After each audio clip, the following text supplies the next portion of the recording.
Welcome, everybody, to Outlaws of the Seven, the Railway Robbery. As the rest of the cast will tell you, every single piece of tech has been valiantly fighting against my return to the DM seat today.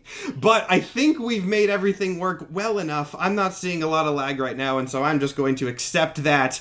Anyway, hello everybody. Thank you so much for coming to the Outlaws of the Seven Breakpoints one-shot bonus episode sort of thing.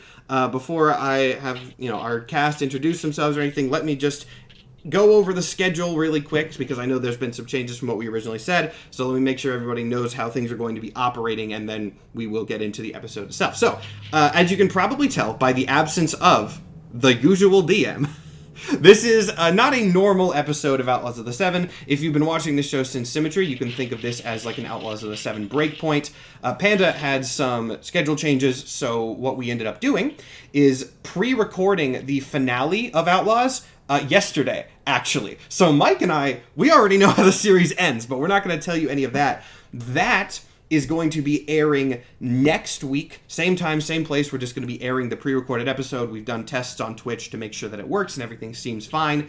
And then we're doing this bonus episode to get it back to the full 8 episodes, like we originally promised, and also to give people more chance to catch up. So this is not a huge series. There's only 6 episodes so far of the main one, and then the finale will be the 7th. So you've got an extra week if you want to catch up and then watch the finale live. That will be, the 29th? Friday, September 29th. Same time, same place. And then this is just a fun little one-shot in the same world. And joining me in my first DM adventure to New Escalation, we have Mike, who's been with us the whole time, Evan, recurring character on the show at this point, and then newcomer Chris. I guess since Chris is new, we'll start with you. You want to say hello, introduce yourself, tell everybody about what you do. Hi, my name is Chris, Crystal. Either one of them works. I go by Chrisfire Online on TikTok, mostly doing D&D and TTRPG content.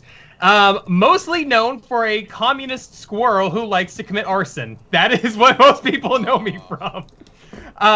Okay, yeah. So I'm going to cut in real quick. I didn't know you from that. Really? So can we get a very brief explanation of what the hell you just said? Okay, so long story short, I made a D&D story time one day about one of my players who's playing a druid who accidentally became Squallen.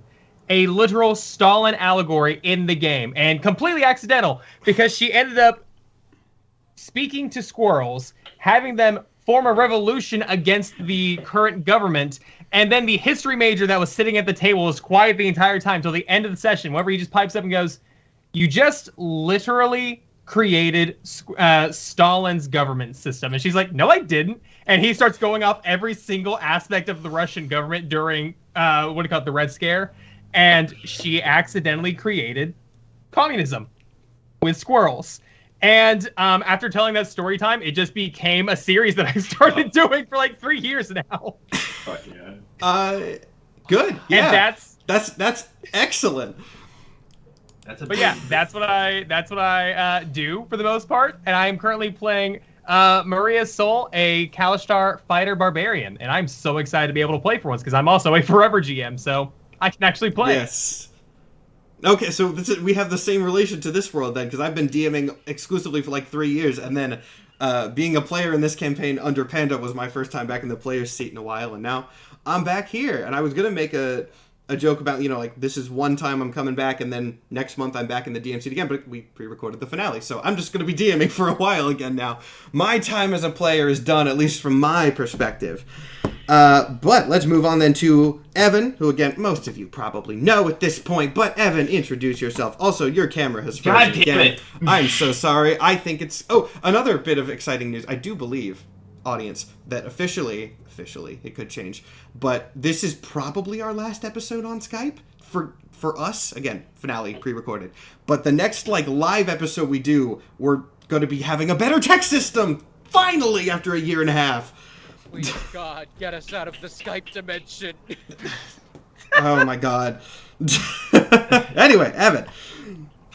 Hi, my name is Evan. I go by EAVNC on TikTok and EAVNC cosplays. You might know me as Reiner Braun, Nanami Kenzo, whatever cosplays that you possibly seen me do, or you maybe have seen my skits or something along those lines. Today I'm going to be playing a drow rogue named Calamity Linslow Cassidy, and yeah, I'm kind of KLC. Kind of fun to, kind of excited to play him. I'm very excited to see how you decide to play this, Evan, because I remember this is a character concept that you told me about like a while ago. That just by pure coincidence happens to kind of fit in the Outlaws of the Seven universe. And so when I texted you yesterday to come in and fill the slot, I make a lot of cowboy-based characters. And there's nothing wrong with that. Also, to address two things in chat real quick. Someone said, did you really forget your player status under Nathan Business Venture? I meant in a more extended campaign. I should have been more clear. Business Venture was like it was a very good 3-shot, but I meant like longer campaign. I should have been more clear about that. Secondly, Evan's camera is frozen again. But the audio is fine. So now you guys can just experience what our podcast listeners experience on a regular basis. And we'll try to work with it, but the audio is fine, and that is more what matters. Then let's go to our third cast member this week, though of all of them, needs the least introduction because he's usually on the show. Mike! Yeah, I've been here before, so I'm not gonna plug me or my work or the posts that I forget to do anymore. So I will give context to me. I will reinforce that we pre-recorded the finale yesterday. So for all intents and purposes, this is my last episode in this world, at least for a while. And also I'm playing a different character. But was pretty serious. I'm just gonna say, if the play has like a last day of school energy to it, that's kind of like the situation I am in, even though y'all are still waiting on that. With that said, I am playing Ev Vrayman. He is a half-elf bard, level 7. I suppose I will get into what his whole thing is once we get into the episode. Yes. Oh, and I'm College of Lore, if that matters. College of Lore. Okay. Have we seen? I need to play that class at some point. I think I would vibe with that class, but I haven't yet. And anyway, what Mike said there was a great little segue into beginning the episode itself, because yes, this is within the world of Outlaws of the Seven. I'll go ahead and, for your reference in chat, pull up the little map that I have done here now. You might notice a slight change in this map if you're very, very observant, because this is a separate one-shot. Think of it as a breakpoints. And for that to work, I, didn't really want to put it in Troll's Landing or Kingdom Prison or Old Bones or anything like that. Anyone see anything different about this map? First person in chat gets a no prize. They can tell anything. Hey, what the fuck is normal. that? Hey, what the fuck is that? Now, this one-shot is not going to be taking place mostly in any place that you guys have recognized before. It is going to be taking place in the very tiny, very, very unremarkable town of Dull Hill. Now, why have you not noticed Dull Hill before?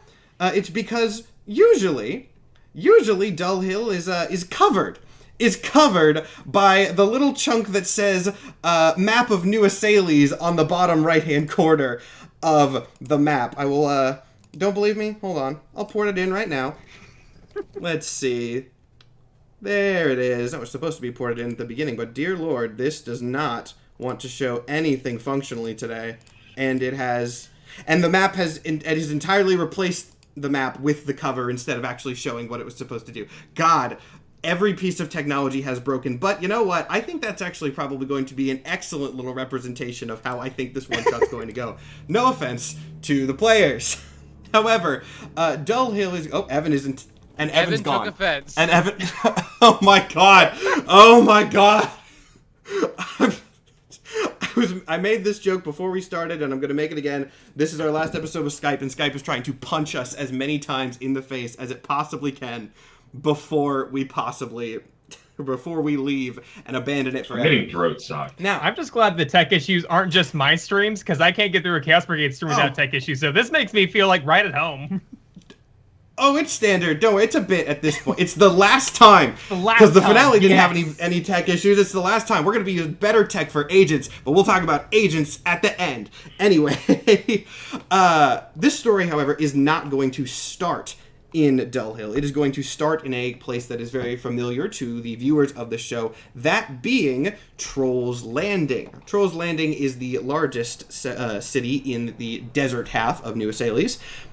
And it is home to the biggest sort of trade corporation in this world, that being the East Asales Trading Company. If you notice that is a reference to any real-world thing, I have absolutely no idea what you're talking about, and any ethics issues present in that real-world thing are definitely not present in this similarly named one. Now, all of you, by sort of pure coincidence, have all ended up in situations in which you're in some need of some money. Now, to be fair, Mike, I don't necessarily know if that's exactly what your character's going for, but I know that Chris and Evan, both of you are in some sort of dire straits here. So let's go ahead and go around one more time. We've heard your characters' names and their classes. If you want to tell us a little bit about their situation, and we will start with Mariah, and then we will have your meeting at Troll's Landing once we are through with that. All right. Well, basically, she was a pirate on a pillaging stealing from the rich, giving to the needy, that sort of thing. Very Robin Hood-esque, but that did not go over that well with much of the rich folks that have access to money and power and mafia connections, basically. So one night while she was in a tavern, got jumped, knocked out, and left in the middle of nowhere, and has been trying to make her way back to her crew since then, without attracting the attention of said rich individuals who definitely do not want her still alive. Excellent. Very, very thematic for the setting. I'm very happy with the way that the new people to the show have been able to integrate themselves, because, I mean, I don't know if you guys have actually seen the show. Bits and pieces, but actually. As the audience, I'm sure will... Oh, bits and pieces. Oh, fantastic. That does answer that. But yeah, as the audience will immediately be able to tell you, that fits pretty perfectly into the world. And then we will go down to Evan. Now, your character has some excellent ties to this world as well, so I'm very curious to see the audience's reaction to that. So, little old Calamity Lindo Cassidy, he thought he was adopted by a group of gnomes. He wasn't adopted by a group of gnomes. But those gnomes are a very ravenous group of murderers, I would say. They're very cannibalistic. They do a lot of murder. They're very much a heist gang. And one day I was traveling to one of the bigger cities, and I realized I don't look like my family. I'm 6 feet tall, and they're like 3 foot. Oh my fucking And God. I found this fella who was dressed up like a buccaneer, a swashbuckler, yeah? And he just kind of looked like me. And then I realized I wasn't adopted. I was kidnapped by this gang, and then they realized that my parents weren't going to pay for me. So now I'm going to go find my parents out in the big world, yeah? When Evan pitched me this idea, I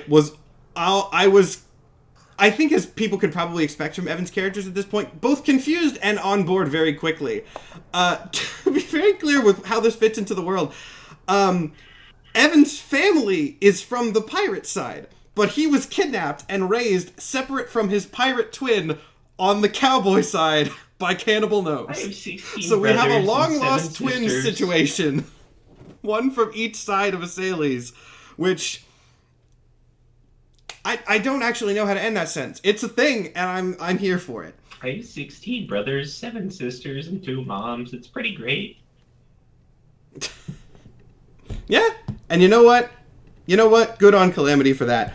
And now, Mike, I do know the least about your character, mostly because I didn't pry too far, because you've been here the whole time. You know what the world is. I know about one sentence from your character, so this is going to be a fun little surprise for me as well. What have you brought to the table today? Disclaimer, I can't top Elf from Minnesota by way of Germany, but here's my guy. I am Ev Raymond. I am what you may call a historian / entertainer. I am one of many historians in this world, but I take a great interest in the day-to-day life of the everyday person of the old world. In fact, I go so far as to try to emulate them in every sense of the word. As you can see, my speech is entirely absent of drawl. I believe this was the most prominent manner of speaking. I am very accurate. That is a guarantee as far as any of my customers can know. And I run a little show outside of town. And sometimes I do tour to Troll's Landing, but alas, it is not terribly fruitful in terms of getting me money or anything that can truly feed me or fulfill basic needs. As such, I do suppose I must engage in violence and skullduggery in this instance. To be fair, no one said violence yet. That has not been so. Is this a little bit of a hint of Ryman's character? That Everyone on this train is probably going to die. Quickly? It's not impossible. I'll go ahead and say it's not impossible. But also, Mike, is this, in a sense, normal guy Otaria that you've brought to my session today? You know, I was thinking of it from a like, oh, historians kind of doing that, but he's purely vibes based. But now that you mention it, yeah, it is kind of a normal guy Otaria. It is a normal guy. And I don't want to say like specific spoilers, but dear Lord, I wish that they would meet. I think that would be very funny to see what the reaction is there. But that's probably, again, I'm not going to say anything, but that's probably not going to happen in this one shot. But hey, maybe someone can write some fan fiction. I know you guys in the chat go wild with stuff. I've read it. Yeah, I've Good skimmed work. it. I've skimmed part of it. It's well written. I'll give you that. You know who you are in chat. Anyway, now that we have, I got to be looking for some stuff now. We have a whole Tumblr community. Apparently, that's an aside. But awesome. We apparently do. I don't have Tumblr, but I've been told. Anyway, that's a discussion for our after show.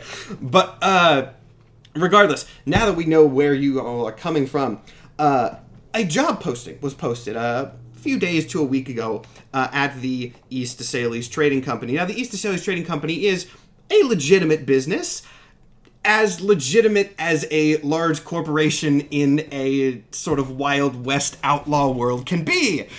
So, all three of you hearing about this this legitimate posting, it was labeled as retrieval. Retrieval of an item that had been lost a while ago out near the very unremarkable town of Dull Hill. Now, Dull Hill is not super well known for crime or anything like that. It is a railway stop. That is basically the entire thing that it is. It is a railway stop from an old, largely decommissioned mine, but things are run back and forth through there at some point. So, we will begin the actual storyline of the episode in the sort of waiting room of the East Escalation Trading Company. It is a surprisingly small room for how big the building looks on the outside. There's a receptionist at the desk, and we will start with you three all arriving at the appointed time, not knowing each other beforehand, unless you would like to. I suppose I'll make that an option, to be informed on the details of your mission. So, who wants to walk in first?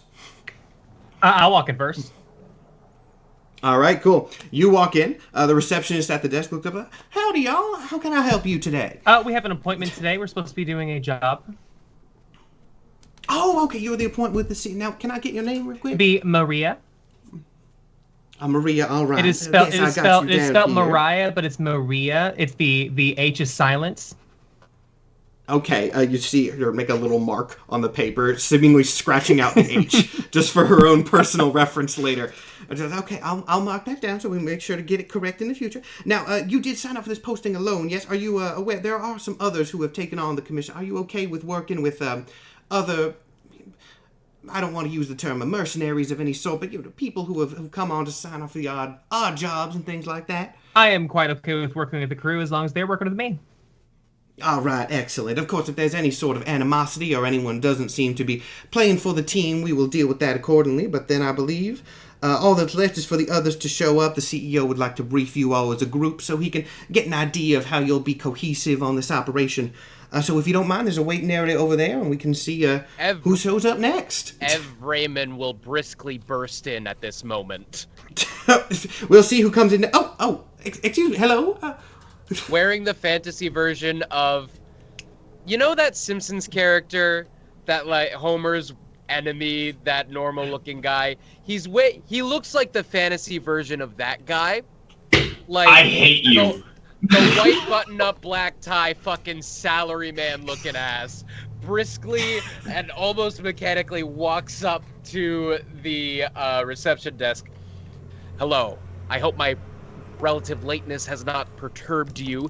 It was quite fashionable back in the day to arrive approximately 90 seconds late at any pre-scheduled event. Sheldon Cooper. I'm sorry, 96, customary to... Why would it be custom to arrive? Never mind. And you're here for the appointment? Yes, it was also custom at the time to not lead with your name in any given social interaction. My name is Ev Raymond. That is E as in everything, V as in visceral, V as in violent, okay. V. Why didn't you just say as visceral? In visceral. Oh, okay. Are you gonna let me do this whole bit? You started it. You finish it. R as in roll. Calamity just kind of busts through. He busts through the door, just makes a loud commotion, knocks down like a vase or some shit. What? He's like, woo-wee! Everything's so big in here. I'm used to living in a 2'2" home. The woman looks up at the person who just said everything's so big in here in the very small room. Everyone just bursting in all at once. Yes, I'm sorry. I'll just go ahead and write down the rest of those letters. I think I got it. Quickly scribbles down the rest of Ev Ryman's name. Maybe right. You're not really sure. And then turns to the third person to abruptly arrive in this room. And you must be the third we have on this slot. Calamity, is it? Yeah, it's Calamity Linzo Cassidy. That's the full name. Don't wear it out. Calamity Linzo Cassidy. Thank you so much. I just said don't wear it out. I prefer KLC, like the restaurant. I was going to say that she clearly appreciates the most normal interaction out of the three, and then you immediately interrupted her by saying, I said to wear it out. And you see her expression just drop slightly to sheer disappointment. She goes, well, now that all of y'all are here, you can go right up the stairs here. The CEO is waiting for you. It shouldn't be that long of a meeting. Like I said, this is a fairly simple retrieval operation. Very nice. I just walk I'm on just up. gonna walk up. Cool. You guys get to a wooden door at the top of the stairs. Seems fairly unremarkable. This is pretty much clearly the only place that you're able to go, so it's probably the office. You guys knocking, going right in. What's the plan? Yeah. Very rapid knock. I also knocked down that door. Knock, knock, knock. Faster knock. Kicks the door open. You kick the door open to see a shockingly large room, in fact, in very notable contrast to the small room that you entered in originally. This room is unsettling in its dimensions, in a sense. It is very, very large, but the first, 2/3 of it are almost entirely empty. Far at the end of the room, there is a singular desk with a man sitting behind it. A very tall, even though he's sitting down, man. Thin, gaunt, slightly unsettling proportions, but not clearly any sort of magical. This looks like a human, but just a very weird human. The only other thing in the room are stacks and stacks and stacks of papers and documents behind the desk. So it's just empty, empty, empty, empty desk, tons of papers behind him. And this man, exasperated, clearly already, just looks up at the figure of this this cowboy who had just kicked open his door. I see we're not very patient, are we? Your house is pretty big. This is... Okay, fine, whatever. Come on in, since you're not going to wait for me to open the door. You have multiple rooms. That's amazing. Thank you, sir, for the opportunity to work for such a prestigious company as this. I am not often so prevalently featured in the present day. Right, okay, prevalent... Yeah, sure. So, you guys all came for the retrieval mission? Yes, that's what I have on my appointments for today. Accurate, yes. I walk in, I shut the door behind us all. He gives you, a still annoyed, but kind of curt nod, acknowledging that he seems to view you as the most reasonable person in this conversation already. At which point, he just very clearly, turns to face you directly, disregarding the people that he doesn't have a lot of respect for already. That. Okay, excellent. He already does. So you're, Mariah, was that it? Maria. Maria, okay, whatever. So, the job is fairly simple. All I need you to do is get me a box. not complicated. This box was lost a long, long time ago. It's recently popped up down near Dull Hill. Don't know if you've ever been there before. It's a shithole. But it was found on a mission near Dull Hill. It's on a train, and it's coming up. It's being delivered to Old Bones, and I would like it delivered to me. Yeah, I think we can handle that. At least I know I can. You don't ask a lot of questions. I like that. How big is the box? About yay big. It's made of redwood. Shouldn't be too hard to pick out. And for what that's worth for the new people, yes, a redwood box in this world, definitely easy to recognize on sight. And simply put, for the questions, I have no reason to ask questions whatsoever. As long as you're paying coin, I'll answer. Ooh-wee. I'm gonna have to remember your name for future operations, Maria. As for you two, any questions? By the way, I'm fully dressed like Huckleberry Finn in a black cape. And All right. and so he's just like, ooh, no, I'm good. I don't think too much, but I have to. And you, the one dressed... I don't even know. The one dressed how you're dressed? Yes, this is commoner apparel from the time from which I, well, do not hail, but often reproduce in my work. I don't care. Excellent. In which case I have no further questions, and we shall do this expeditiously. The CEO of the company sits back, pleasantly surprised, which is an expression that you can tell this man does not have on his face very often. But the fact that you have all come in and just not asked any questions is... this is probably the best day that he's had in a while. Would you like me to ask more questions? No. This is... I ask just so that I can shut them down when they arise. But this is excellent. Redwood box, currently in Dull Hill, but it's going to be moved onto a train going to Old Bones. Go get it.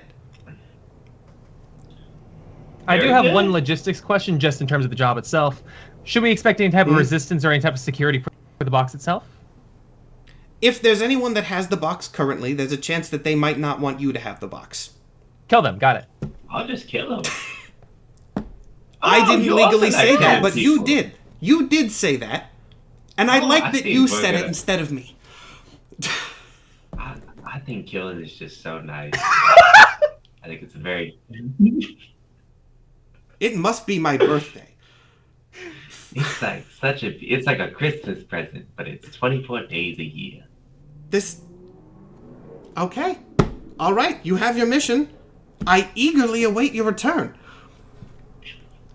And All right. was pleasantly surprised by how little he had to give away in this interaction.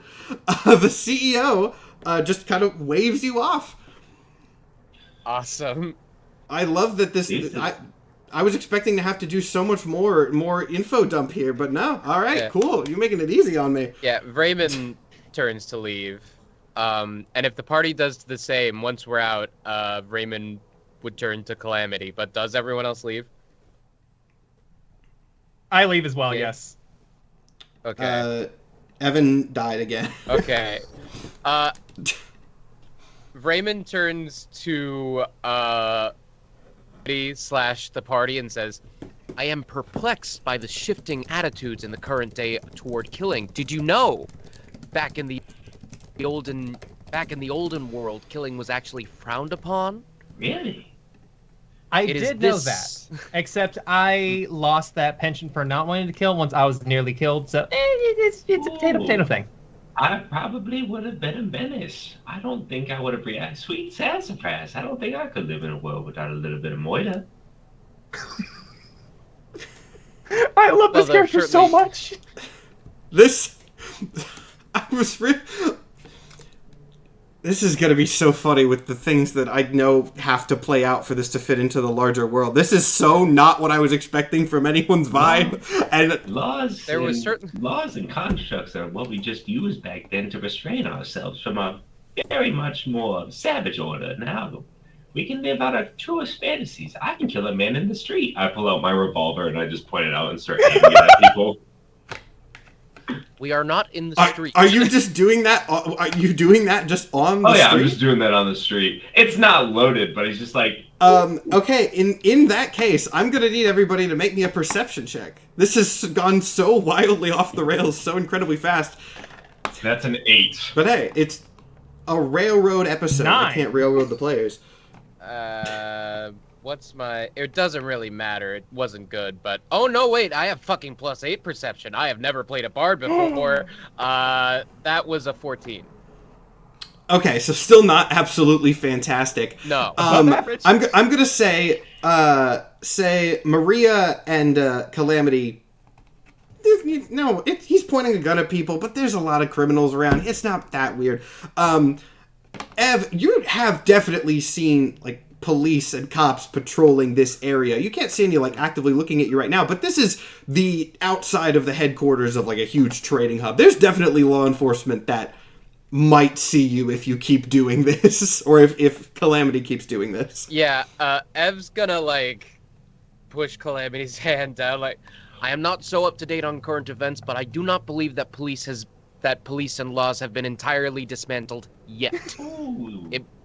It may be prudent not to wave that thing willy-nilly as you have been intending to. Oh, that's very fair, very fair. You're a very smart man. I love to see it. Remember, the thing to keep in mind is when you're out the street, make sure they pointed at you first, and then you shoot them. Makes it all better. Or better yet, punch them out first. Well, as Mommy once said, if you see piggies, you gotta make a little bacon. But anyways, we can move on. Oh, Evan. Did you happen to hear one of those that like Evan, you haven't seen the show, right? Everyone just remember that line, and we'll move on.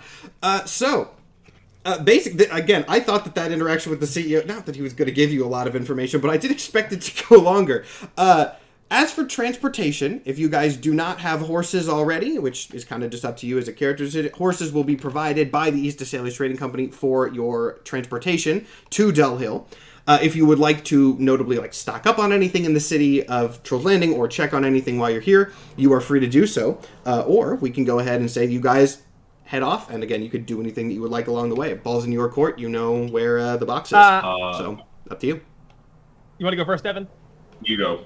Okay, I was just going to say, just to make sure, I wanted to be sure that I, as Maria, have extra rope with me, because I have the 50-foot of hempen rope that every adventurer is born with, but I would like to pick up another set and some pittance pipe. You are so much more responsible than everyone else in this campaign. I Can't do anything. I can't do anything as a fighter without those two things, because too much can go funny with them. Okay, yeah. We'll say that you can pick that. This is just a one shot. I'm not going to make you guys worry about like currency and stuff. But yes, since you said you want to pick them up, put those in your inventory. I know you have them. Thank you. There we go. Are there any local poncho shops? Local specialty poncho boutiques in this town. You can definitely find ponchos. I don't know if you're looking for something specific. I'm not sure, but you can find ponchos as a general item. I would like to look for a black poncho because I am not a big fan of this black torn piece of fabric I stole from my younger brother. Yes, you are able to find a black poncho without too much trouble. Sick. All right, cool. Anything Ev needs to do, or is Ev ready to go and get the day's work done and get paid? I refuse to use modern storefronts as they would not have existed in the old world. Many of their products certainly would not have. But I will establish that I do keep that thing on me. I do have a revolver.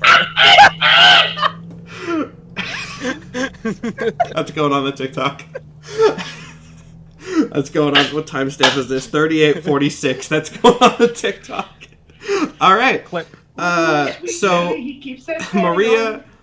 Maria with her rope, Calamity with his poncho, and Ev with that thing on him are ready to go on to the mission. It was common parlance at the time. It was very... yeah, sure. Common parlance for the guns they had in fantasy times. Well, back then, that All thing right. was a sword.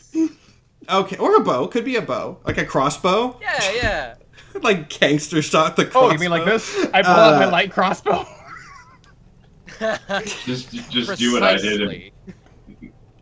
I'd like to think that you did the exact same thing I did, but you just like shivered it a little bit. All right, so, like I said, you guys have horses. This is I'll bring up the map again, though I think I did accidentally replace the map with the thing that just says the country of Escalation. So here's that. But for the purpose, you don't really need the map for this. That was just for the bit mostly. The town you're going to is way to the south of the continent. It's definitely like far below any other major settlements. But there is a railway that goes very close to it that takes things to and from sort of major hubs and mines down in the south. So again, that is where you go. If you guys want to stop off, check off the railway, anything like that, or just head right to the town, that is your call. I would like to propose to my compatriots here. Do we want to stop at the railway, kind of examine how some of our options in regards to getting on the train without if we get thrown off, or how do we want to do this?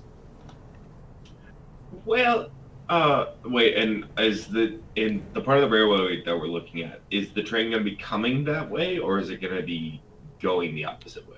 I am actually going to bring, if you give me just 1 second, I am actually going to bring up the map again. I don't know why my Streamlabs has decided it doesn't want to show it, but I will actually bring this up again for your reference. There we go. So if you turn your attention to the stream, there will be stream delay. But Dull Hill is where you are going. You're in Troll's Landing right now.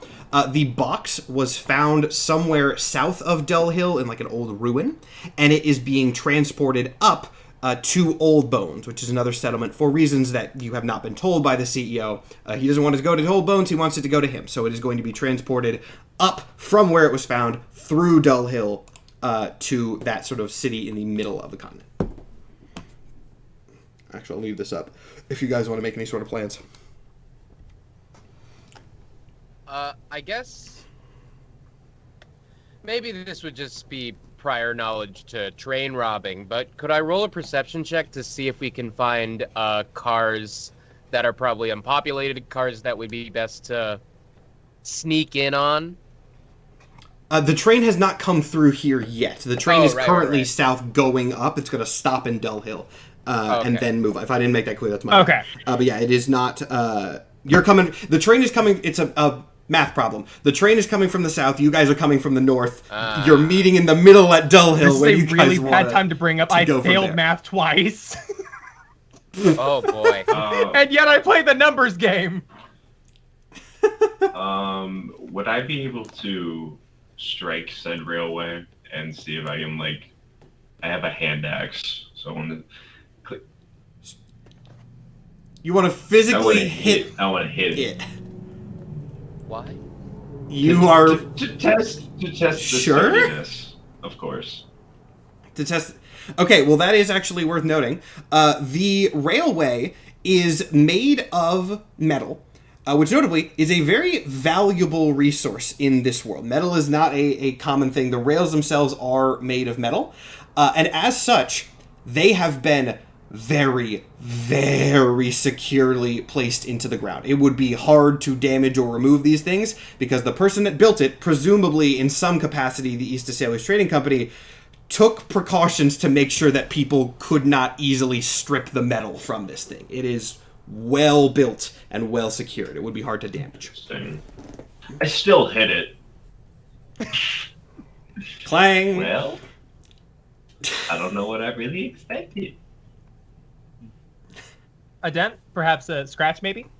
Well, I thought that with the power of my one hand and my one axe, I could, like, ding dong, and it would blow up. So we would just sneak onto the train, and everything would be A-okay. No, that's what you got to do this for. I grab my battle axe and like, bah! Same result for the bounce and everything, but like you got to use two hands and the bigger thing and whack. If you're two-handing it with a battle axe, there's a little mark. It would take very many of these marks to do any, like, derailing the train damage, but you can see where you hit. See, that's what you got to do. That's what we got to start doing it if we want to go that route. I'm down for it, but then again, that might not also be the best option. Well, All right, and the rest of the episode is attack rolls for the next 2 hours as you guys bonk the rail car repeatedly until the train arrives. It would be an odd hubris to take on the metal beast directly rather than simply secure our wooden target. it would seem that one is much more difficult than the other. Well, just in case, I got a little something just in case we need it. Not like it's gonna help, but I always got it on me, as you have your thing on you. Just a wee bit of gunpowder. I'm a child. Gunpowder? Oh yeah. Loose from the gun? Oh yeah, you always need it just in case. But from what I've been told by the big smart fellas in my neighborhood, it's just that if you use a little gunpowder and you light it up, it can make the metals go boom boom, and the metals kind of melt. So if it goes bad, we could always just plant some when the train goes by, the gunpowder light, so we make a big boom boom. Very well, we shall keep that boom boom in our back pocket, I suppose. Ooh-wee. But might I inquire where exactly your neighborhood is? Well, my neighborhood is a little bit outside the realms of everyone else's. I live in a little 2x2 shack with my 16 brothers, my 7 sisters, and my 2 mothers. I'm currently being chased down by half of my family members because I, Hang on. 2x2 what? Mm-hmm. Just 2x2 like meters? I would hope at least 2x2. that. All right, no further questions. And I kind of had to leave because of some very upsetting circumstances. But from what happened and me only having to kill 2 of my brothers, I think it was fine in the end. Quite the background. You like history? That's pretty neato. I do enjoy history, though not like many of my scholarly compatriots. My endeavors are more vibe-based. I enjoy embodying history, such as to become closer with it, but apparently that does not sell scrolls, books, or any kind of academic rigor that my peers wish I had. No, it's LARPing. It is what? We're saying the quiet part out loud here, Evan. All right. But I love to see when someone takes their hobbies and their activities and can express themselves fully with it. Thank you. And he will, like, curtly turn to Maria. And you, it would seem we are sharing. Why did you say it like that? I hate this. It Maria seems we are completely sharing. Huh? What? She was zoned out for that entire conversation while she was trying to figure out how she could chop the metal open. I believe we are sharing backgrounds and backstories. We may as well completely set. Well, you see, I was on a boat. I was a pirate. Made some bad friends. Got knocked out and left for dead. Didn't die. Now, I'm trying to find my crew again. On one hand, either A, to start traveling with them again and continue our adventures and travels and trying to rectify some problems that they caused, or B, if they were the ones that knocked me out, because I'm not exactly sure who did it, to be fair. I'm pretty sure it was... No, never mind, that's beside the point. But either way, either A, I find them and we find everybody who knocked me out, or B, I kill them. Either way, it works out. But the idea here is that I live long enough to make them not live. Well, as my mother once told me, taking a life is the best way to figure things out. Exactly. Man, this CEO he really had the best day with this.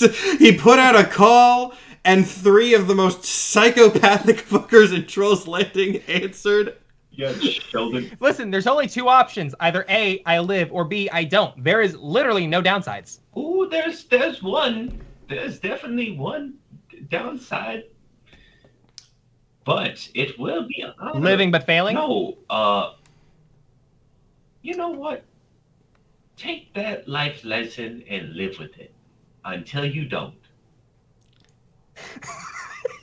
I'm gonna cut in and ask you guys a question really quick. I know that you were setting up between Trolls Landing and Dull Hill. I can pull up the map again if you want to reference. Roughly where on the map is this conversation taking place? You don't have to be specific.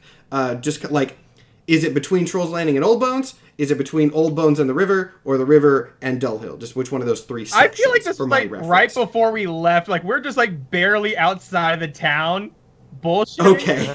As like barely outside. Like we had just got on the horses and left. And then we got off the horses to experiment with this rail system. And then we started having this conversation. Like, that's my thought process. Just because I feel like that's the funniest possible way. Because it makes no sense. Okay, cool. I was about to say, I was like, that doesn't, but then it makes no sense. Cool, got it. So you're experimenting with this outside of town, in which case, I want you all to roll a perception check for me again. Sweet. Feel free for anybody to tell me to fuck off on that. Sorry. But I rolled a 7. No, I dig it. I don't structure these one-shots that much. The point of one-shots on this show is random chaos. We can have the serious stuff in the main campaign. I rolled a 7. Also getting the... Oh. I got double digits. What were those double digits? Is it 10? 17. Oh, no, that's actually good. Okay, 17 and... 22. 22. All right. So, while this conversation is going on, I hope everyone knows I have Ev +4 for my perception. You see, not really on the horizon, but like kind of in the distance, but coming from the same direction as Trolls Landing, a figure on a horse, just slowly approaching. You can't tell if they're approaching you specifically or if they're just leaving Trolls Landing, because again, you said you were doing this like right outside, so you're not sure if they're coming towards you or just past you, but there is someone on their way. Ought we be concerned about a potential follower in our midst? Well, if anyone's following us, we just do the reasonable and very valuable thing in this and kill them. And if they happen to be more competent killers than we... Then we deserve to die. You are quite the suicidal mercenary, and I'm not digging it. I'm not digging it one bit. It's not suicidal, it's pragmatic, it's realistic, it's understanding that sometimes you pick the wrong fight, and sometimes you get dumped out in the middle of the desert and don't know where anybody is. It works out either way. That's very fair. I quite like that straightforward logic. Very reminiscent of old world scholar Occam. Who has... Double established, baby! Double established. Calamity at this point is just like, Well, I thought I was bad, but you guys seem to be a little bit worse off than I am. But that's okay. We always figure out our problems. can I do like a, no, I already failed the perception. I don't even know what I would do at this point. Now that if you want to try to do another perception check to like get an idea of the specifics of this figure, Okay. you can do that. First one, just to see if you Oh, notice 21.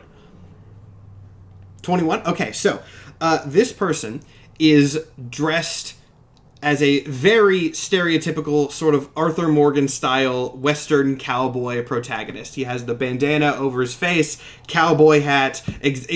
Imagine the stereotype in your mind, and you're there, right? He is approaching on a very kind of unremarkable but also sort of classic brown horse, and he's just going down the road. Again, you're kind of near the road, so you can't tell if he's coming towards you guys. He's looking at you, but also you're making a scene in the middle of the road. So can't tell his motivations from here, but you can see it as a man dressed like some sort I'm of... going to wave him down. Just like tell him to come over. Just like, hey, how you doing? You see this figure who is already looking at you just kind of tilt his head slightly in confusion and like stall his horse for a second and then ride up to you. How you doing, boss man? I'm doing just fine. What about y'all? We're just here on the train, Jax, having a good time. We're thinking about boarding this here train. Yes, sir. Yes, sir. All right. And is this something that concerns me in any way? No. I just had a real quick question for you. And before he can even Shoot. think, oh, perfect line, I'm going to pull out my revolver and I'm going to dump all 6 bullets into him. What the fuck, Evan? It's just some fucking guy, dude. Holy shit. Okay, well, you know what? We're gonna use a mechanic that Panda made, and never. This Panda's gonna laugh so incredibly hard when he hears this. We're gonna do a quick draw roll. So Evan, you're gonna need to do a roll of d20, just a straight up luck roll. This mysterious unknown figure is also going to do that, and we're gonna see who's gonna win this quick draw. Is there any duel. modifiers? No, there will be modifiers once this is done. This is literally just who gets their gun out first. This is a special thing. GM, while this is happening, can I dive out of the way with those two? Oh yes, 100%. Yeah, 19. Yeah, I dive out of the way. a 19. Okay. Wow. All right. You did not roll Evan, a 20. you actually are not first. Yo! Oh wait. No. Hold on. I forgot the wait. No, never mind. No modifiers. This is Panda's mechanic, and I forgot how it worked. If modifiers had come into play, I think you probably would have lost. But this is Yeah, I did no modifiers. Yeah. I was like, what are you talking about? Yeah. No, this guy rolled a 17. So anyway, let me see. Quick draw be enacted. If a player wins the quick draw, they also have advantage on the roll to hit. So basically, make an attack roll for your first shot with advantage. That is a 17. A 17. All right, cool. A 17 is going to hit. Now, the way that gun damage, I did not give you guys specific gun stats because gun stats, I forgot. I'm not going to lie. I forgot. This is Panda's mechanic, and I forgot to send it to people. So I'll do the damage rolls for your revolver, which is what I'm assuming you're using, is 2d8, just 2d8 flat. So if you want to do, and it's got 6 rounds. Once you use 6 shots, you are going to have to reload it. If anyone has any other questions about guns, let me know, and I will get them to you, because that was on me. That is... Okay, so... That is 10 plus 4... 14. So you fire at this dude for 14 damage.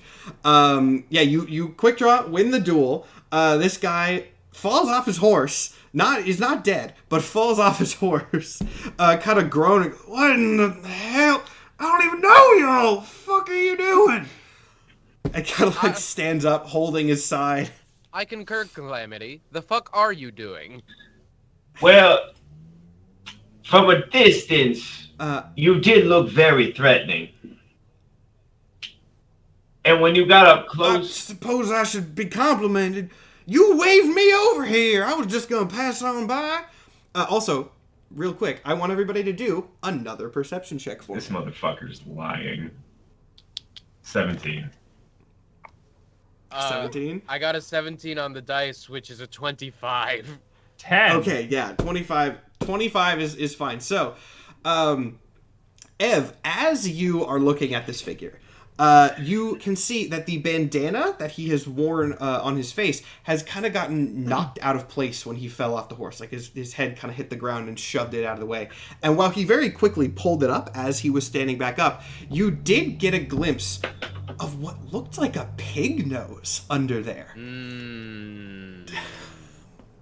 Now, as a player, I know some things.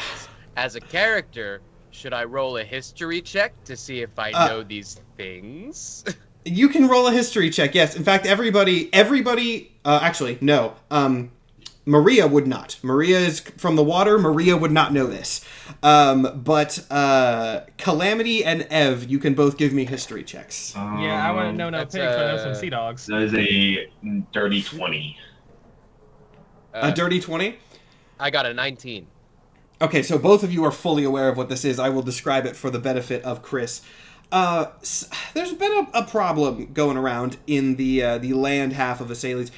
See, a while ago, some unknown figure put a curse over the land, and thanks to that curse, all officers of law enforcement are slowly turning into pigs.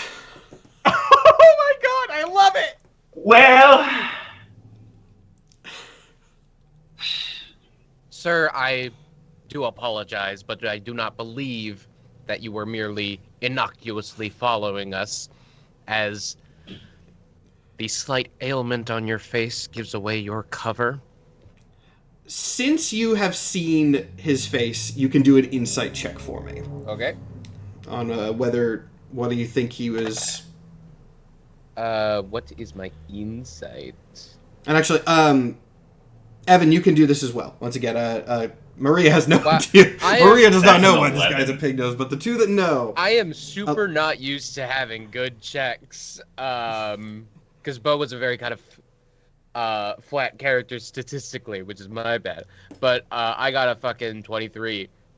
23. Okay, yeah. So, as you sort of think on your interactions with this man, Ev, now that you have this extra information that he is, or at the very least was, some sort of cop, you get the sense when he stopped his horse and kind of like cocked his head and looked confused as Calamity waved him over, you realize that reaction didn't seem as much like a what the hell is he doing, and more along the lines of, I thought getting into this group would be harder. He, of course, while standing up, still continues to protest. No, I would travel with you all right on the outside of town. I don't have anything to do with any of this. Ev pulls out his revolver. Sir, I do not appreciate the falsehoods. I think it is fairly obvious to me. He turns to his compatriots. He has a pig snout. He is most certainly a cop. Oh, fantastic! Then I crack my knuckles and start walking towards him. Whoa! I pull there, the lady. hand axe out of No my. need to get any. All right, cool. This is so not what I thought this was gonna be, but I'm okay with it. So yeah, you start raging. I rage. well, hold on. Hold on now, Maria. I know you're in a rage, but Well, no. I'm sorry. You're all gonna have to roll initiative. motherfucker. Can I hold This on? is, Hold on. Can I do? Can I try and talk Maria down with persuasion? Here's the thing, Calamity. It's less because of what you guys are doing that you Well, have to I roll don't wanna- initiative. Because let me describe something really quick. Maria rages, at which point the cop also rages. Oh yes! Oh boy. You see, as he is now we're clearly fighting a threatened, he werepig. rips the bandana off of his face to where you can fully see the snout with this large, very distorted mouth with these much bigger, like, pig-like teeth. Of course, we're fighting a werepig. Of course, you would come up with a werepig. I didn't. This is entirely Panda Red. I'm just Yeah. using the tools he gave me. This is in fact Panda's lore. We ran into it in the This- campaign. This is Panda's lore, and I was like, we didn't get a huge chance to use this, so I want to use something for this. That said, I did not have a map immediately prepared for, perfect. I didn't have a map prepared for right out of town, but I do have a ton of them on hand. So if you guys would turn your attention to the Roll20, I am going to, that's the player side. I was like, why isn't this loading? Because I'm trying to do it as a player. I will set this up for a second. Let's see, where was that map I wanted to use? I had it, and then there we go. Look at that, it's even got a railway on it. Okay. So, here we go. Just for note, the cave that you're about to see on this map is not present. This is just a map that I had of like a desert with a railway, and so we're going to use that. Let me throw some tokens in here so that you guys can control your characters. Anyone have any preference on what color you want your tokens to be? There's just little D20s on the map. Blue. Can I be green? Blue, green. The only one I would say is probably not yellow, because that might be hard to see. Black. Just. I do not have black. I have purple. That's the darkest color I can do have. purple. Purple. All right, purple it is. So, let me give you guys control of your tokens really quick. You can, I guess, technically, you would be near the railway. You can move yourselves around once I give you control, like a little bit. The squares don't exactly line up because I am using this map from something else. But one click is 5 feet, standard stuff. Okay, let's see. So green is going to be Evan. Blue is Chris. And purple is Mike. You guys all now should have control of your tokens. If you can just move those really quick for me, make sure everything is good. I will grab a pink one for the pig man. I can move mine. As can I. Sweet. All right, in that case, roll initiative if you haven't already, and we'll get this very, very, very early fight rolling. I rolled a 4. A 4. Okay. 11. 11 is better. 18. 18 is very good. Hold on, sorry, I'm reformatting some of the map stuff so the cameras don't overlap too badly. 1 second. I haven't DM'd on a live show in so long. I'm not used to the formatting anymore. This is a great bit of practice for me. Okay, so I heard 4, 11, and 18, yes? Correct. Yes. All right. Let me write those down and then roll for our piggy friend here. Lower than 4. Lower than 4. Lower than 4. Lower than 4 is statistically improbable, but technically not out of the question. 5% chance. 5% chance. Uh-huh. All right. It is not, unfortunately, lower than 4. I'm not going to tell you what it is, but it is not lower than 4. That said, 18 is first, so I love combat has begun. Right. I'm as surprised as Chad is, I think. Am I right to think I'm first? You are. Yeah, 18 was first. If you were 18, Okay. that is first. And as I said, you are free to move your token around a little bit if you want, because I just put them near the railway in the starting position. But just for note, the town is going to be to the south, so that is where he is coming from. Yeah, I'll say I'm over there. I already had the revolver out, so let's shoot this guy. That For would make some fun. sense, yeah. Shoot him for fun. Yeah. Nope. That was a 6. All right, that is, yeah, 6. Oh, wait, no, The sorry, shock that of was seeing... a 5. Okay, yeah, well, see, that's not better. So the shock of seeing this man just fully reveal his half-pig form throws off your aim, and the shot goes wide. Damn it. I'm so used... Do you have multi-attack, Mike? I'm so used to you having multi-attack that I feel like it's going to be very weird to hear you say, I have 1 attack and then end your turn. It's also pretty weird for me, because if I'm not mistaken... Unless you're... Yeah, that would have been a... Unless Go you're a college... If I recall correctly, at College of Valor or Swords, you should not have a second attack as a bard.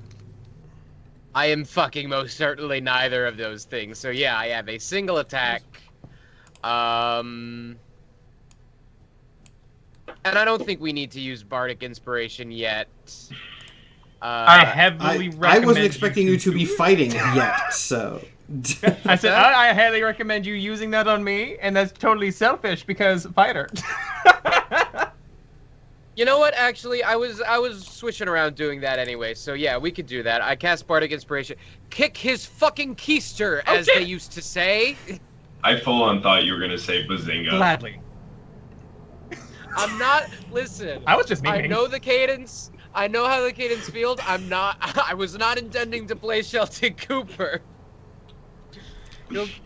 He'll be dumb as fuck. He's not saying Bazinga. You get 1d8 for 10 minutes. Amazing. Ability check, attack, roll, saving throw. You're a GM. You know the fucking rules better than I do. All right, then, if that is your fun, turn, it so. then goes... Oh, My God. I'm that nerd. I don't even do I'm that. that nerd who reads D&D and TTRPG books for fun. Like, I'm that nerd. I'll read the bestiaries. Those are fun, but the rule books? Yeah. Gross. I hate And I would love to laws. say, speaking of, it's your turn now, but it is now Evan's turn, I believe. All right. On a 4? Oh, were you the one? I'm sorry, I mixed it Yeah, up. I was It is- about to it is say, I Chris's rolled turn. a I 4. forgot. I mixed up who got the 11 and who got the 4. All right, I am going to use, what do you call it? My movement speed. What is that? 5, 10, 15, 20, 25, 30. Yeah. Yeah, sorry again, the squares don't line you're up good. perfectly, but you can...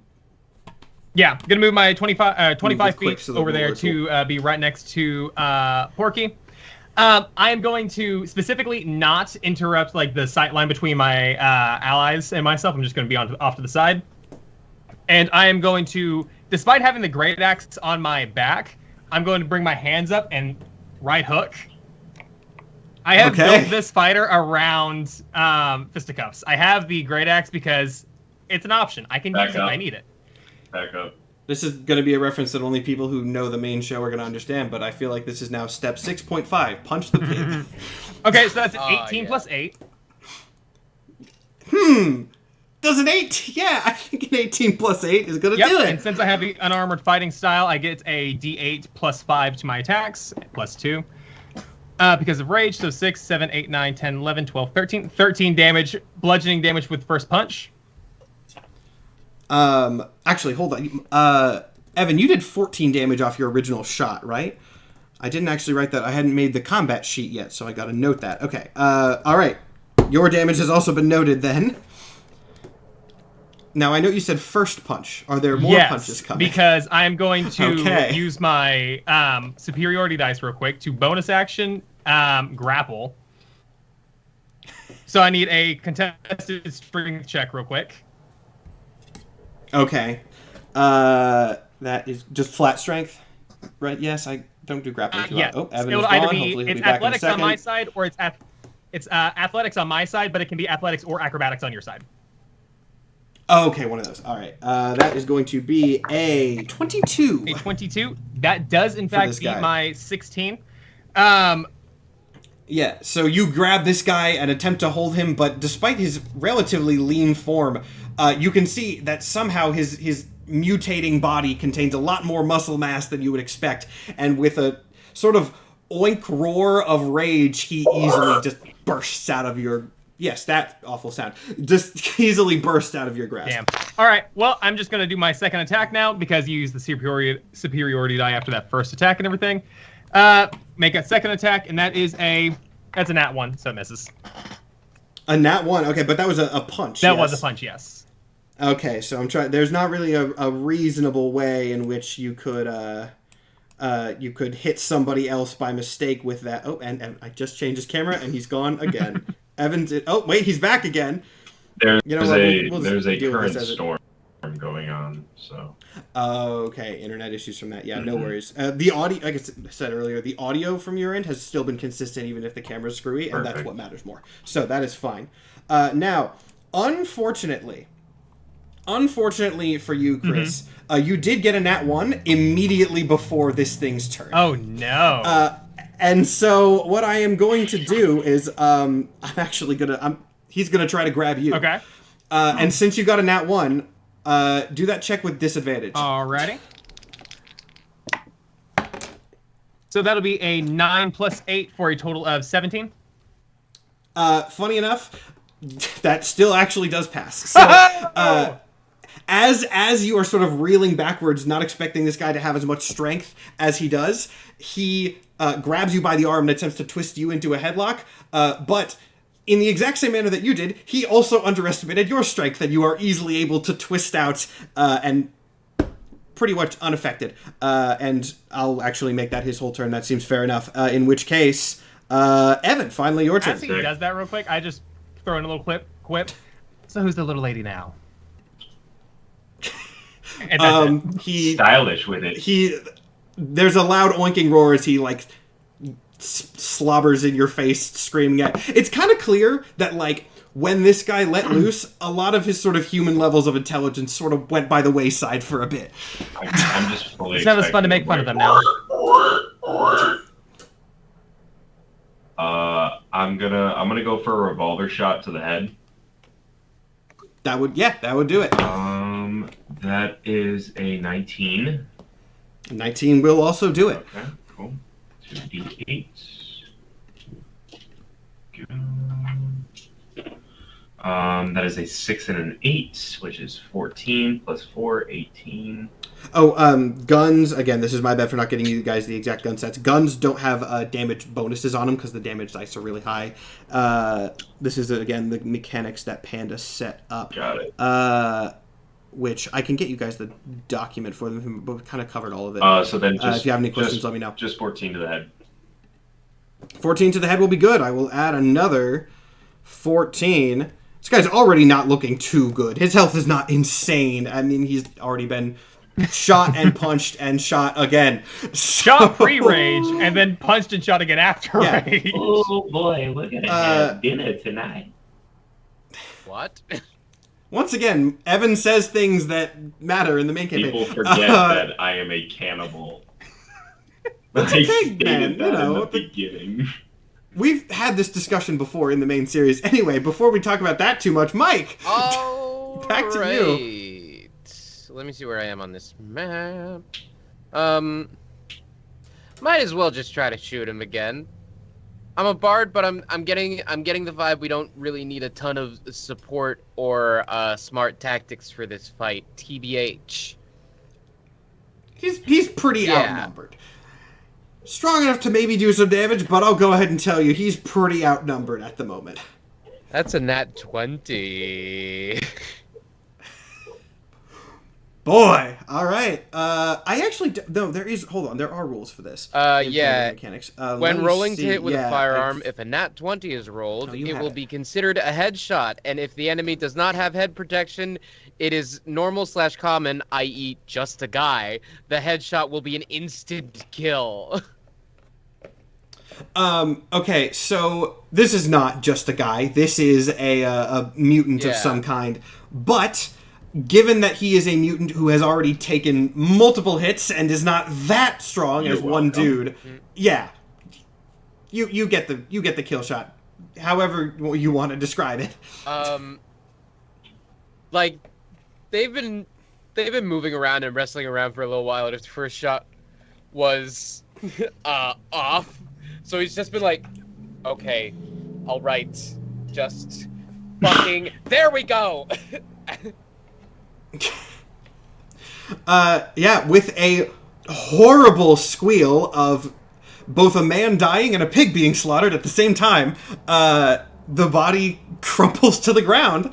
You can leave Roll20 for now. That was a nice quick fight, but you have officially, within the first basically hour of the show, done a murder. I love murder. And you're doing what you love, and we love that for you. I immediately sprint over to the body and I pull out my hand axe and I'm gonna take off his hand. Why?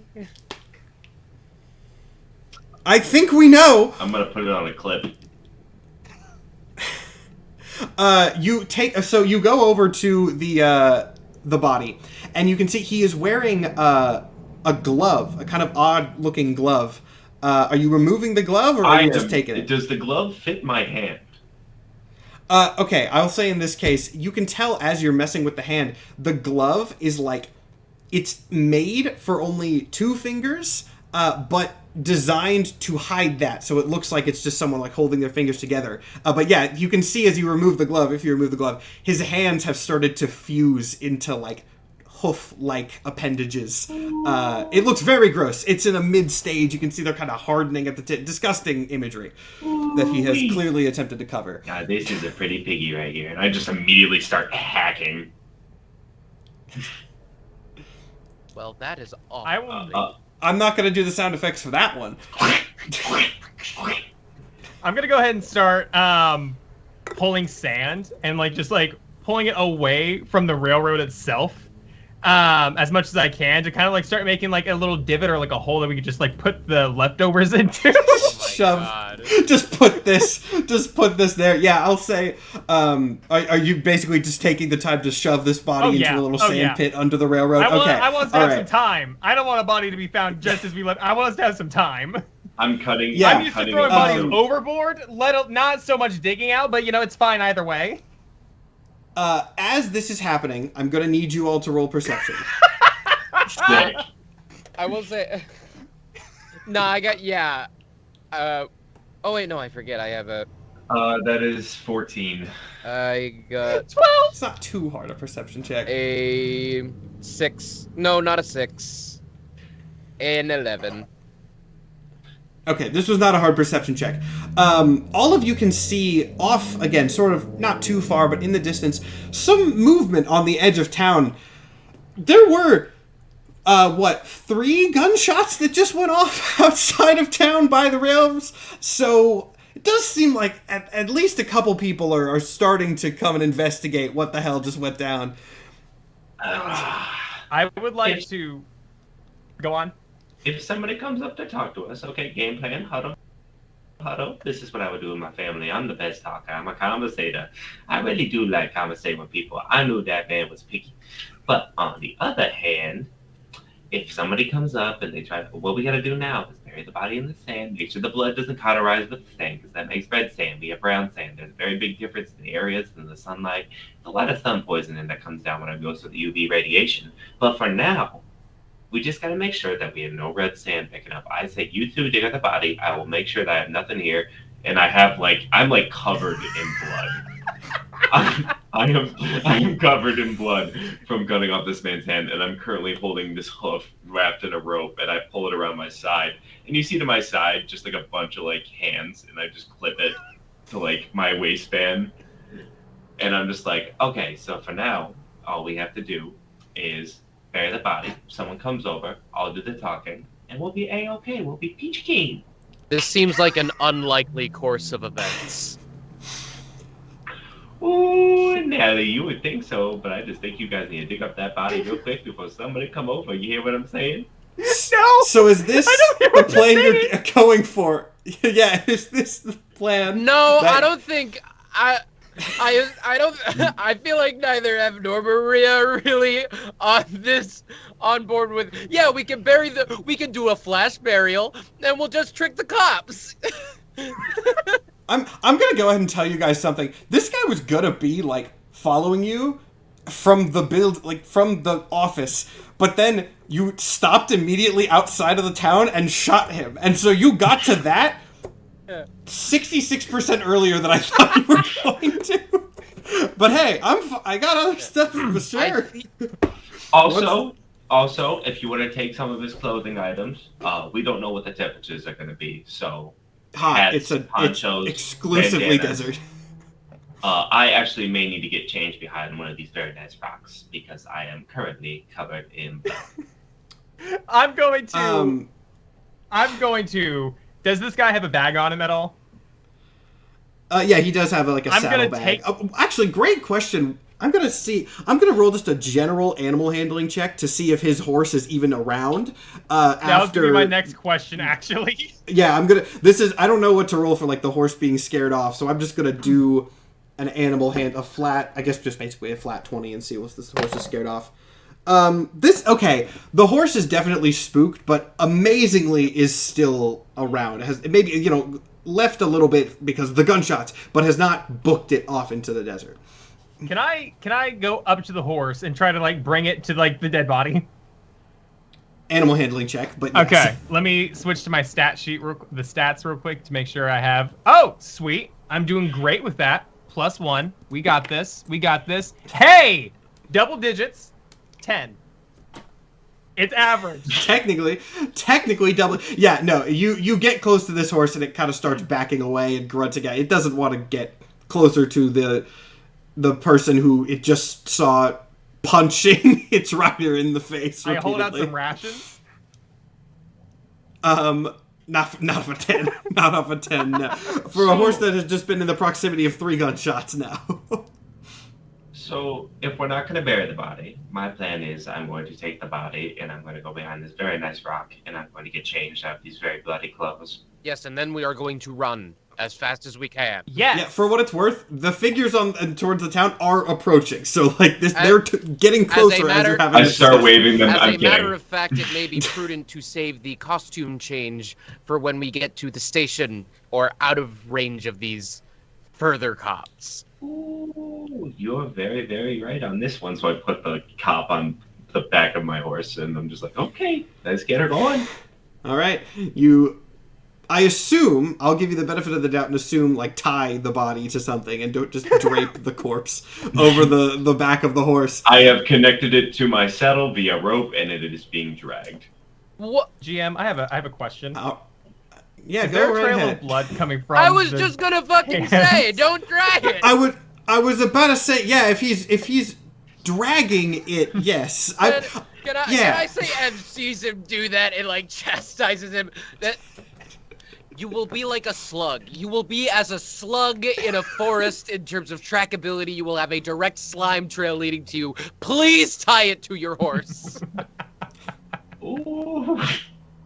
Alrighty then. I just thought it would be easier for me to drag it In along. the short term, perhaps. In the long term, certainly not. Ooh, you are the big history major, man. I will let you go on this one. Yes, sir. Yes, sir. Yes, sir. Matter of history.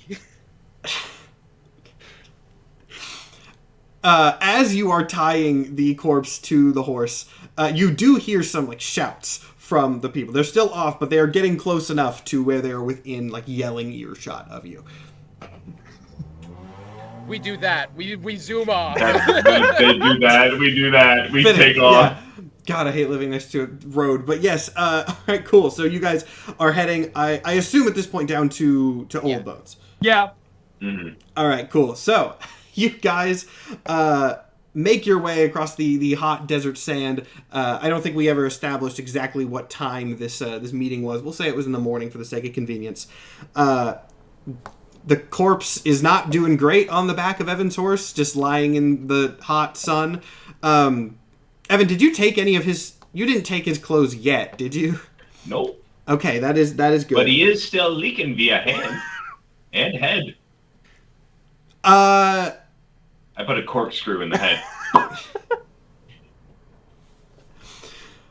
All right, so you put a corkscrew in the head of this pig man, and as you ride off into the extremely hot, baking desert sun, the smell of roasting pork fills the air as you make your way to Old Bones. And though it is maybe a little bit early in the session, I do think that is probably the perfect time for us to do our bathroom break. That's a nice little narrative gap there. So we're going to take a quick break, grab water, go to the bathroom, anything you need to do. We will be back in 5 minutes or so to deal with the murder that they just did and see if they can complete their original mission. Nope. We'll return in just a couple minutes. Don't go anywhere. All right, and we are back. The cop is still dead. The train is still on its way. And our murderers are on their way to Old Bones. Alleged murderers. Alleged. I've killed people. I definitely killed that guy just now. I guess... Nothing has been proven yet. Did you have not been able to tell by the hands on my belt that I have killed many of people? That could have been coincidence. That could have been, At least... self-defense. Where did Evan's camera go? Oh, Evan's camera's just not working at all. Oh, well. I think, Evan, can you say Sick. something? No, okay. You're audible. As I've said many times, that's what matters. So, are you guys going to do anything on the way to Old Bones, or are you... I guess I should also say, is your goal Old Bones, or are you going through there to Dull Hill? Either one is totally viable. I mostly added Dull Hill. Are we out of as an sight of option. anybody currently? I mean, this is a longer journey, so if you want to do something on the way while you are out of sight of people, you can, yes. Ditch the body. I'm gonna change. Okay. All right, so you dump the body somewhere out in the desert where it won't be found, and you're changing into his clothes then? Yeah. Does he have cop stuff on him? What do you... I mean... Can I just make an investigation check, and if there's maybe like a badge? You can make an investigation check. Cool. That's a nat 20. Yo! A nat 20. Okay, you Plus know 1, what? 21. You know what? For that, all right, this guy was clearly, at least in some capacity, an undercover cop. And also, I believe, and Mike, do correct me if I'm wrong on this, because you've heard the lore. Law enforcement in this world, especially in the major towns, is less super well incorporated entity and more people that are hired under the the law enforcement banner, which is very obviously controlled largely by the East Sailors Trading Company. But since you got a nat 20 on investigation, I will say, buried somewhere deep in like a hidden, pocket in his jacket, you can find some sort of official documentation that he is in fact on the law enforcement payroll, basically. Cool. So yes, you do. What is the equivalent in this world of a badge? I'm going to reattach my waist belt. I'm going to put on his clothing, and I'm going to throw on his mask so nobody can see my facial features, and his gloves that he had on, apparently. Okay, I will say, if you are wearing his gloves, I'm going to give you a disadvantage on sleight of hand checks because they are gloves made for 2 fingers. But if you're not going to be doing not just sleight of hand, but shooting, anything that would require hand dexterity, if you're wearing those gloves, is going to be lower. Cool. But that is just noted for the future. Cool. But otherwise, sure, you are now dressed as this officer. And I'm going to note one more thing. The documentation does not seem incredibly specific to this person. So you don't have a name for this guy. You don't have any specific, he was on this job. It is a very sort of vague, general documentation, but that is all you've got. Cool. All right.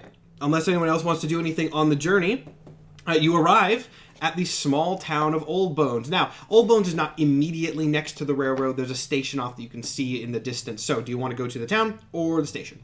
Your call.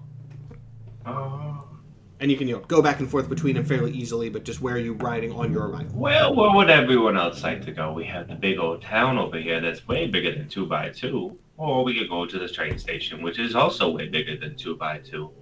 I mean, don't we need to get on the train? So we could go to the train station, see when the train's coming in, and procure a ticket? That would be the most... I will say one thing for that. The box was being delivered here. The box was being delivered to Old Bones. So you can get on the train here and try to grab it quick, but it's not like you can grab it in transit from beyond there. Mm-hmm. Nope. And again, if you want to stop here and then move on forward to try to intercept the train, that is also an option. I say we wait at the station, if I may concur, and we see where it's being delivered, and on the way to its delivered of its final location, we take them out and head back. Counterpoint, though, would that not leave more individuals here that could intercept or intervene? Because we would have potentially here... I'm talking like my other fighter who's actually really smart. I have a 60 intelligence for him, but wouldn't there be more people here that could kick our ass versus if we get on the train, then there's more people in a confined space that we can just throw overboard? Actually, I'm going to cut in really quick here. Only one of these characters I think would have had any possible reason to go to Old Bones before, which is Ev. So, Mike, if you want to do a history check to find out a little bit about the town, you can do that, because people from the ocean wouldn't have, and Calamity lived out in a murder shack. So That, I was just in a boat. I ate But people. you are a traveling guy, so sure, if you want to do a history check, that is fine. I do, and I did, and I got a 19. A 19. Okay, that is very good. So, Old Bones is a small town, very, very, very classic Western sort of village kind of thing. One long street, there's this buildings on either side, there's the saloon, classic thing. And then at the end of the street, there is a much larger, not huge, but 2-story building. That is the sort of mansion / possibly city hall where the mayor of the town lives. And though you can't see specifics of it from here, from what you understand, Ev, the mayor is far richer than any of the rest of the people of Old Bones. And if there was anything to do with any sort of valuable items, reasonably, he is the only person around here, at least that you know of, that would be wanting it and have the resources to get it delivered. Yeah. Which I will relate. If there is any scouting that must be done, it should be minimal. If there is anyone in town that will be delivered the box, it will most certainly be the mayor. So either we know that and we have it in our back pockets for later, or we will or we can preemptively assess, get to the mayor. That doesn't feel terribly wise. He will surely have some manner of protection. I personally like the idea of getting onto the train while it is in transit to the town. We can always exit if we do not get the box before it reaches its destination. And if we get it on the train, then that would be quite a bit more convenient for us all. No? Ooh, that is quite fair. I am an officer of the law currently, and That's how it works. I have the paperwork. Officer Danky Wanky You of the Pig-Style Platoon.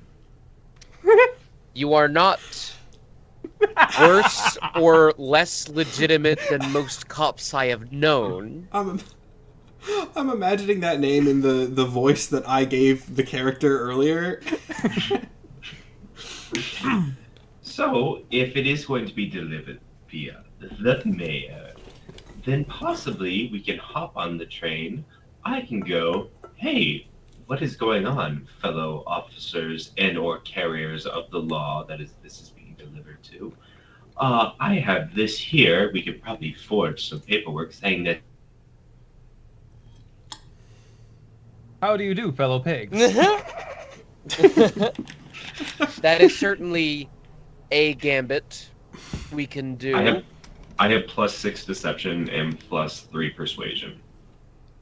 I will say that is a gambit that you can do, and should it go well, it will go well, and should it not, then it would be prudent if Maria and I seem not to know you, if that is fair. That is very fair.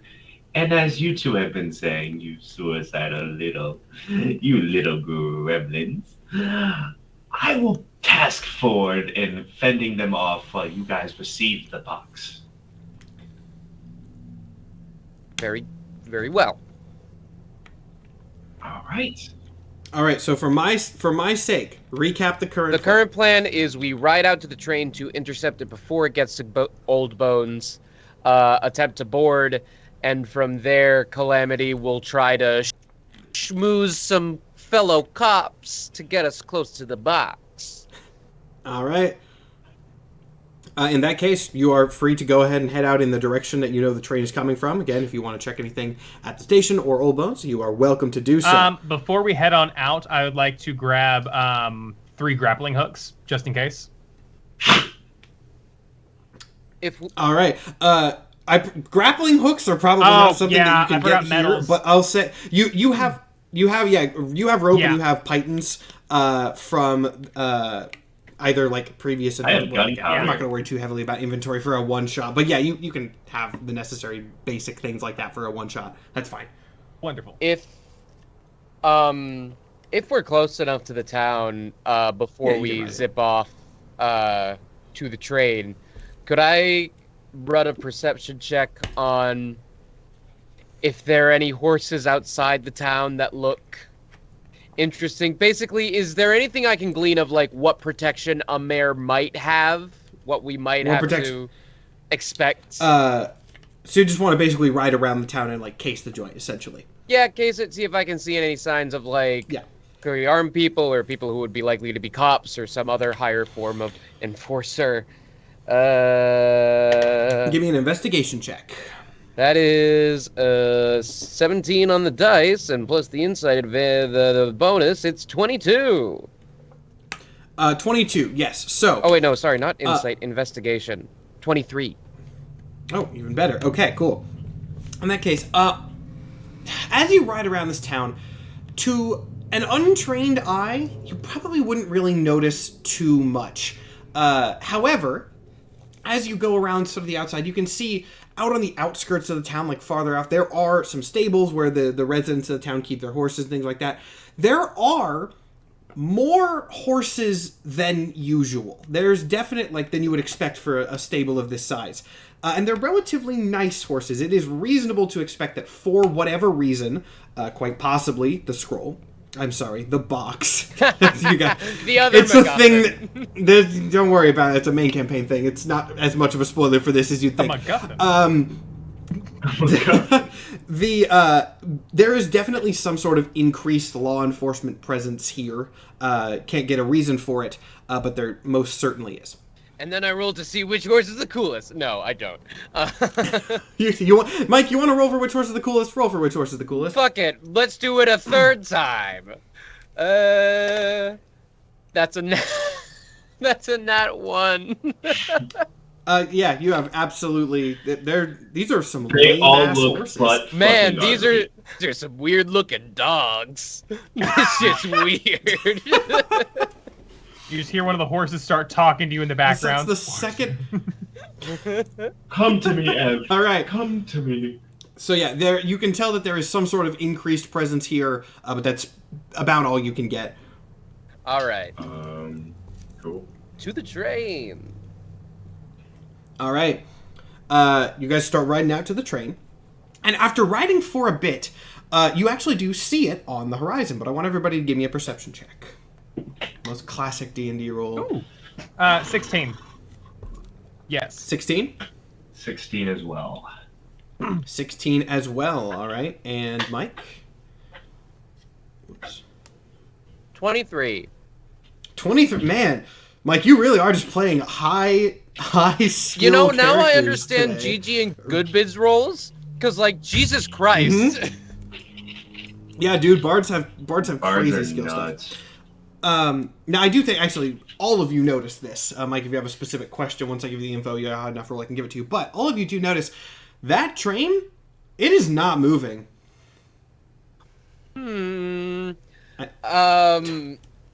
Well, it looks like an officer of the law needs to check out what's going on. This isn't an additional question so much as another roll I'd like to make. Can I make an Arcana check to see if that? An Arcana check. Okay. You're at a distance, so an Arcana check from this distance will be tough, but I'll let you make it. You'll have to get a good roll. I have a +9 to Arcana, so fuck it, we might as well. Yeah. Okay. Nah, that was a 12. You can't get any magical signals off this, but again, it could just be the distance. You're not sure. Question real quick. Michael, what's your character's name again? Ev Vreeman. Ev, Raven. Okay. Just want to make sure I had that correct there. So Maria's gonna look over and, hey Ev, would you mind if I connect to your brain real quick and we can communicate that way? Fuck you guys. Connect. I assume not analog. No, not analog, wireless. Whatever the fuck a wire is. Yes. And it's Panda's job to figure out how that fits into the canon. Do I overhear them? I am not being subtle with my speech at all. Yeah, I don't think this is psychic Can I communication be yet. part of the brain surge too? Yes, but not at the same time. I connect to Ev's brain, and just say, hello, we can communicate this way, but one quick second. And I connect with Calamity, and if we're connected, we can speak this way, but I'm going to connect to Ev real quick so we can get this established. And I'm going to switch back to Ev and just keep it on Ev. Damn. Oh, you're a dick. Calamity doesn't need murderous thought, or what do you call it? Maria doesn't need Calamity's murderous thoughts drifting in the brain 24/7. You immediately got hit with like a brainwave of just absolute like torture. It's enough to drive Maria to need therapy more than she already does. But we can communicate mentally and telepathically at this point, Ev, if we wish to. Sick. And if we need to, we can absolutely switch to Calamity as well to communicate. But that is... I'd rather not do that again. That seems... If absolutely necessary. Through the telepathic, like that seems he side-eyes Calamity. They're both just looking at Understandable. me at this point. I'm just like kicking the sand. I'm just like cleaning off my hatchet. All right. So, oh wait, yeah. Can I do an Arcana check as well? If you'd like to, yeah. I mean, same thing. Unless you're getting closer, then it's going to be a tough roll, but it is 12. possible. 12? Isn't that the exact same Yep. thing? Yes, that is yeah, the same thing. Once again, I mean, I'm going to give you the exact same answer. You can't get any sort of magical signals off of this thing, but it could be the distance. In that case, we definitely do ride closer. And would it be okay to say off the 23 perception I'm like scanning for any obvious danger that might be on the outside of the train? Yes, and that is going to matter here. I will go ahead and give you that. There are guards. There are guards actively like standing nearby and patrolling the outside of this train. It would seem we have an obstacle to our plan. Not if an officer of the law. Ooh, you gotta let me go up there and talk to him.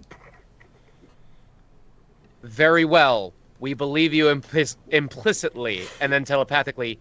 You need to be ready to coach him. I am so sorry, but you must be ready to delve into his thoughts to direct him. I want to cry, but understood. And I connect with Calamity. Hey, Calamity, switching calls real quick. You want to go? you want to go talk to the cops? Yeah. I had no clue what's going on. I'm like looking for your voice, but there is no mouth that is moving, and I'm like, Yeah. You can just think it. Think the words. Think the words. Bon appetit. I am your conscience speaking. Okay. You should. Ooh. Oh wait. You should not be murderous for right now. Sit no, on your no, I know shoulder and that. judge your I know actions. that. I know that very much. But at the current moment, I think I'm gonna put on my best countryman voice, and I'm gonna be very high stakes. I've seen the officers walk by the house. They didn't laugh.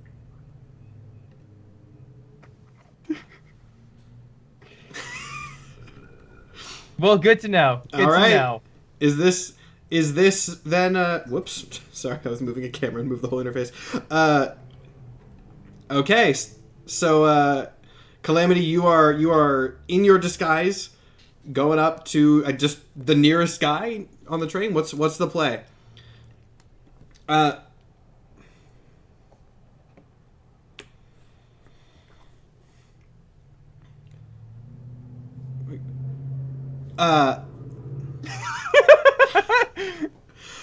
So, if you're just approaching the nearest guy, I just pick one at random. It's a younger dude. It does not seem to have any pig features that you can see, which means he probably joined the force more recently. And he kind of looks at him and goes, "First off, who the hell are you?"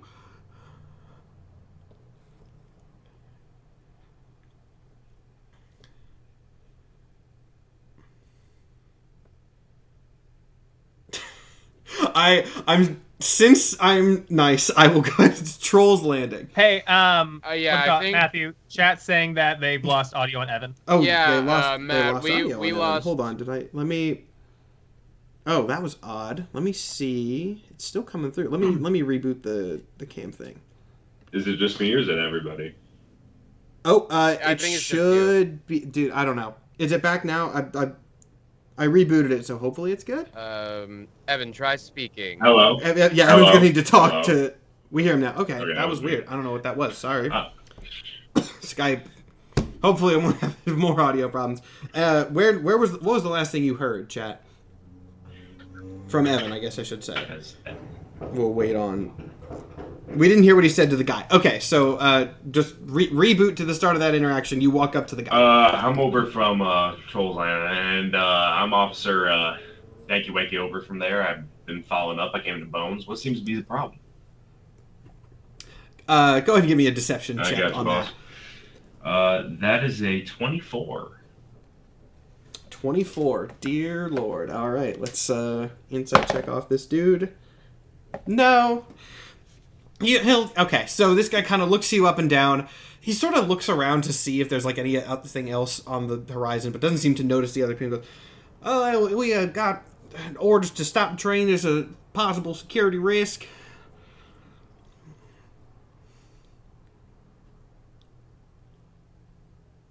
I don't know if Evan's not talking or if the audio died again.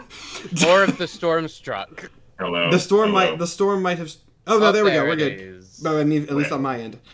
Where do I need am I good to go again? Okay. Yeah. You're good. It seems okay now. Well, if is there somebody on board? Is there a problem? Do you want me to come aboard? I am a seasoned detective. No, it's not anything that's going to be incredibly urgent. It's just an abundance of caution.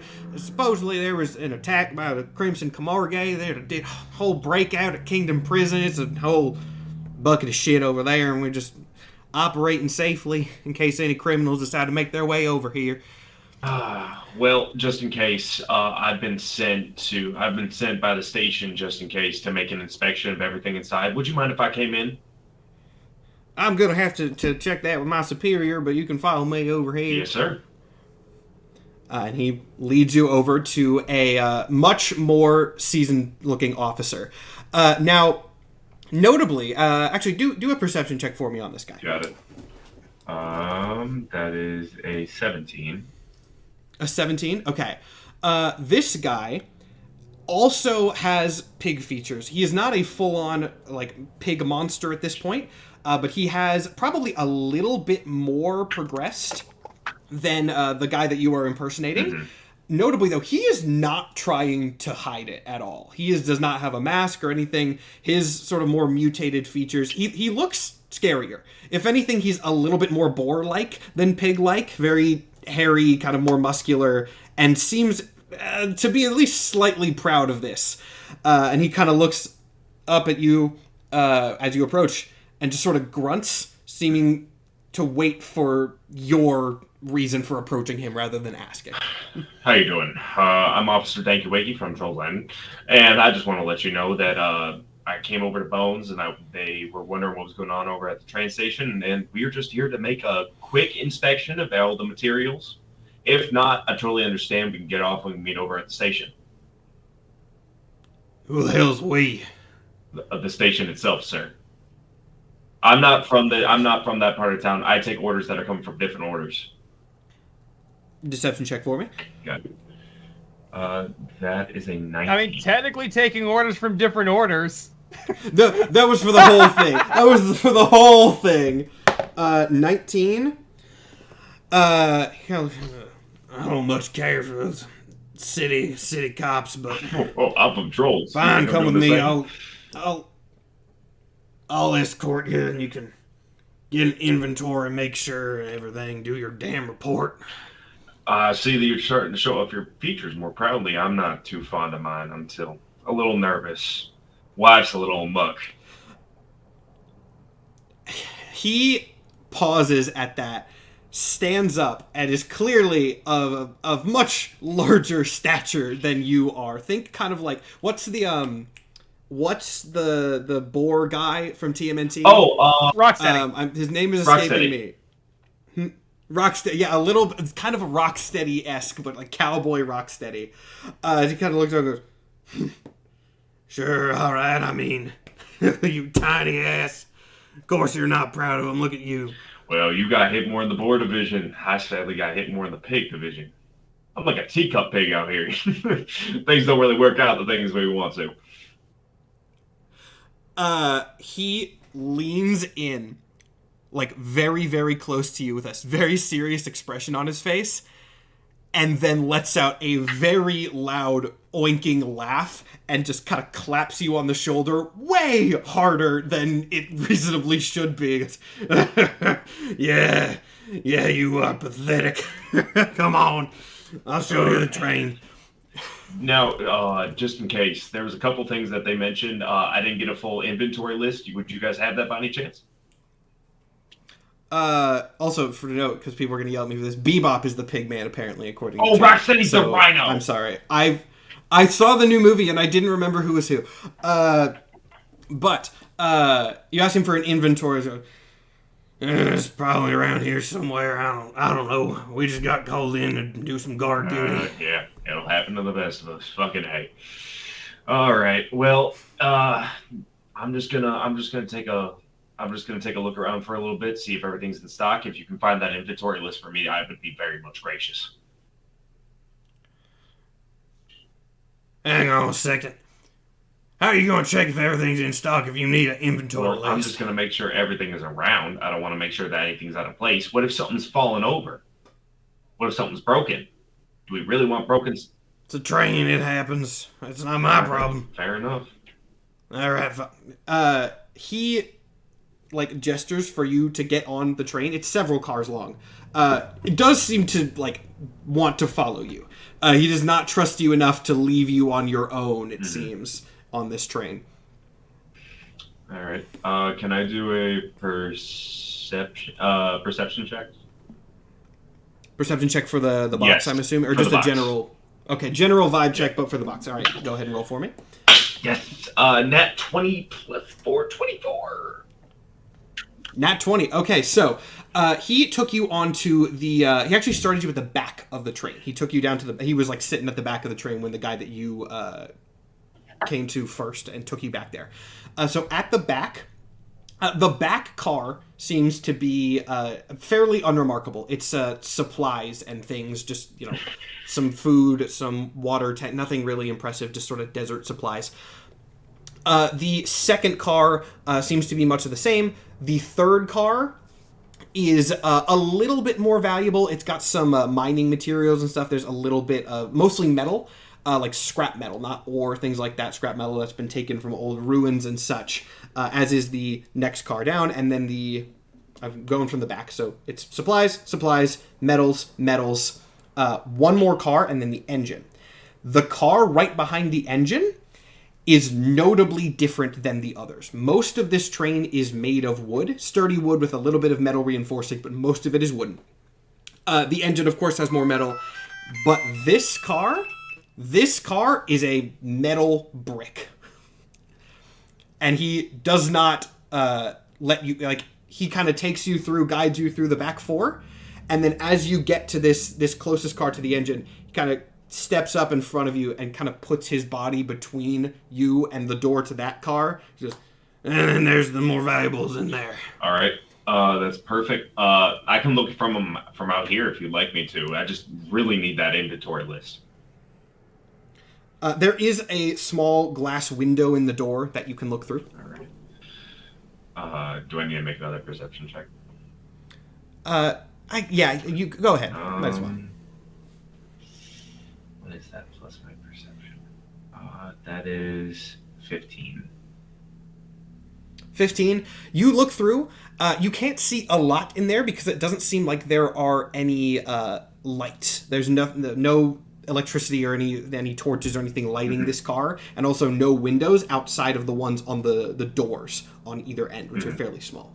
I do believe you have dark vision if you're a drow, but for what it's worth, that doesn't matter too much because what you can see in here are safes. They are metal safes that have been very, carefully tied down that are lining the walls of this thing, and you cannot see the contents of them specifically. Okay. I'm going to go for persuasion, and I'm going to use one of my lucky actions. All right.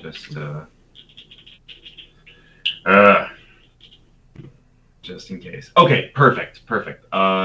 20, that's 17 plus 3, 20. Yeah, 20. Dirty 20. Dirty 20? And that was... Oh, well, yeah, what are you saying? Why am I rolling it? That's persuasion. Persuasion to, let you go in? What are you trying to do? So, I can watch from out here. I'd much rather get inside if, like I said, if not, that's totally fine. But imagine someone's already snuck on here, even if it is in this big metal box. I'm going to get shit out for it. You're going to get chewed out for it. And we're all not going to have a good day. So, I would recommend you find me that inventory list. Even though I am this short stature teacup pig, at the moment I'm currently in more high demand. He groans at that, kind of waves one of the other cops over who's just sort of patrolling the outer rim of the train, leans off the sort of connection between cars, goes, see if you can find inventory for this damn thing. That guy rushes off. And then looking at you, because you got a good enough roll, goes, we can take a look quick, but I'm coming with you. And then he actually, like, gets off the train and starts going away. Like, he says you can go in, steps off the cart, and walks somewhere else. Can I see if he's trying to see if I'm trying to take anything? Can I make like a... You can insight check, yeah. Oh, my dice fell. I can't see the number. Ow. Okay. That is a 15. He doesn't seem to be, like, scanning you for anything. He's not, looking back. Whatever he's doing seems legitimate enough. Can I see the red box?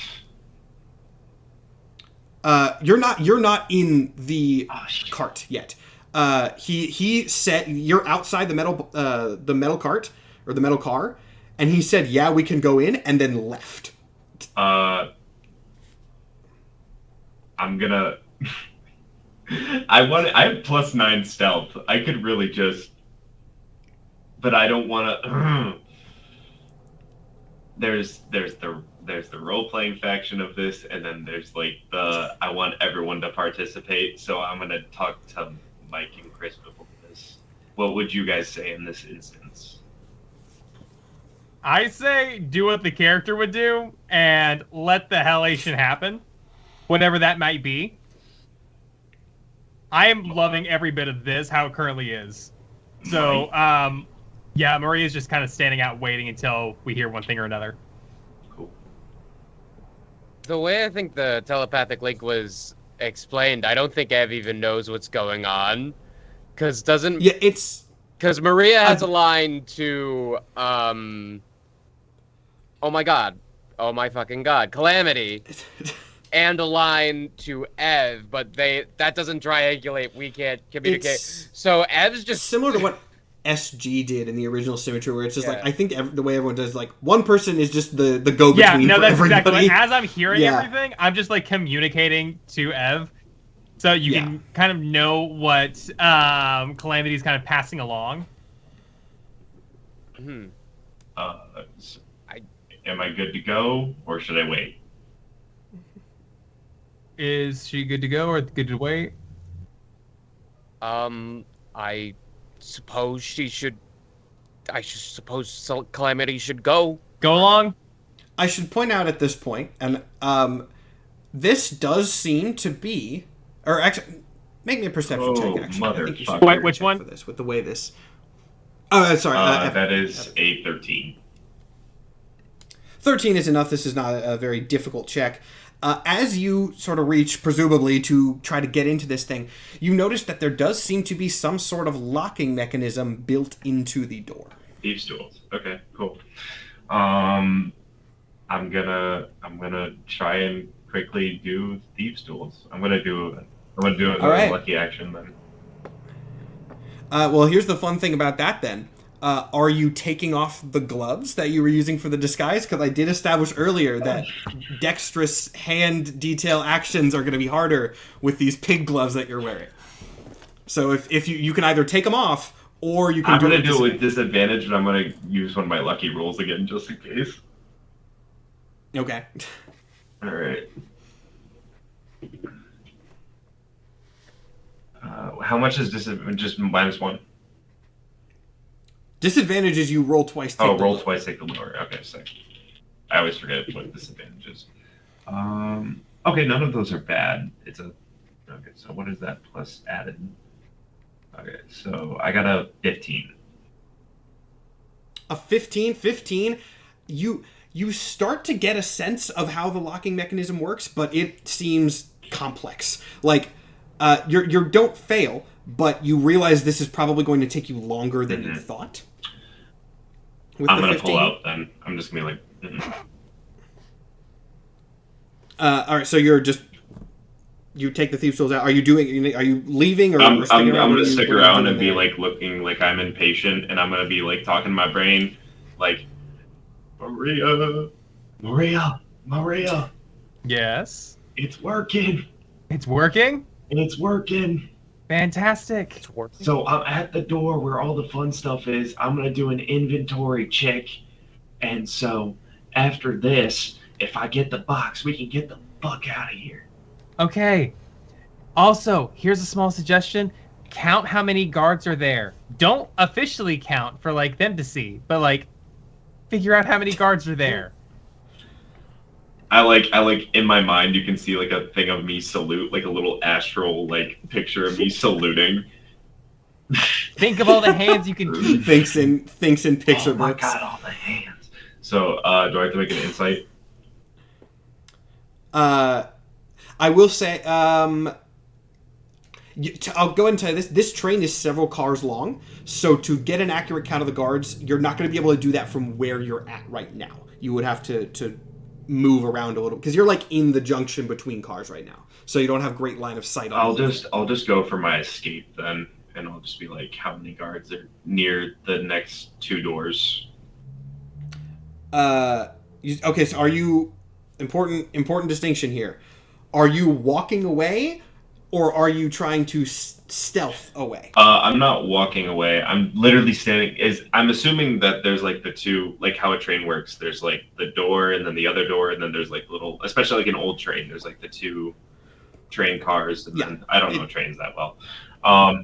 Yeah, the two. You're in that little like open air junction between. So the two I'm gonna cars. pace in between those steps, and I'm gonna see if I can get like a insight on how many guards are near me.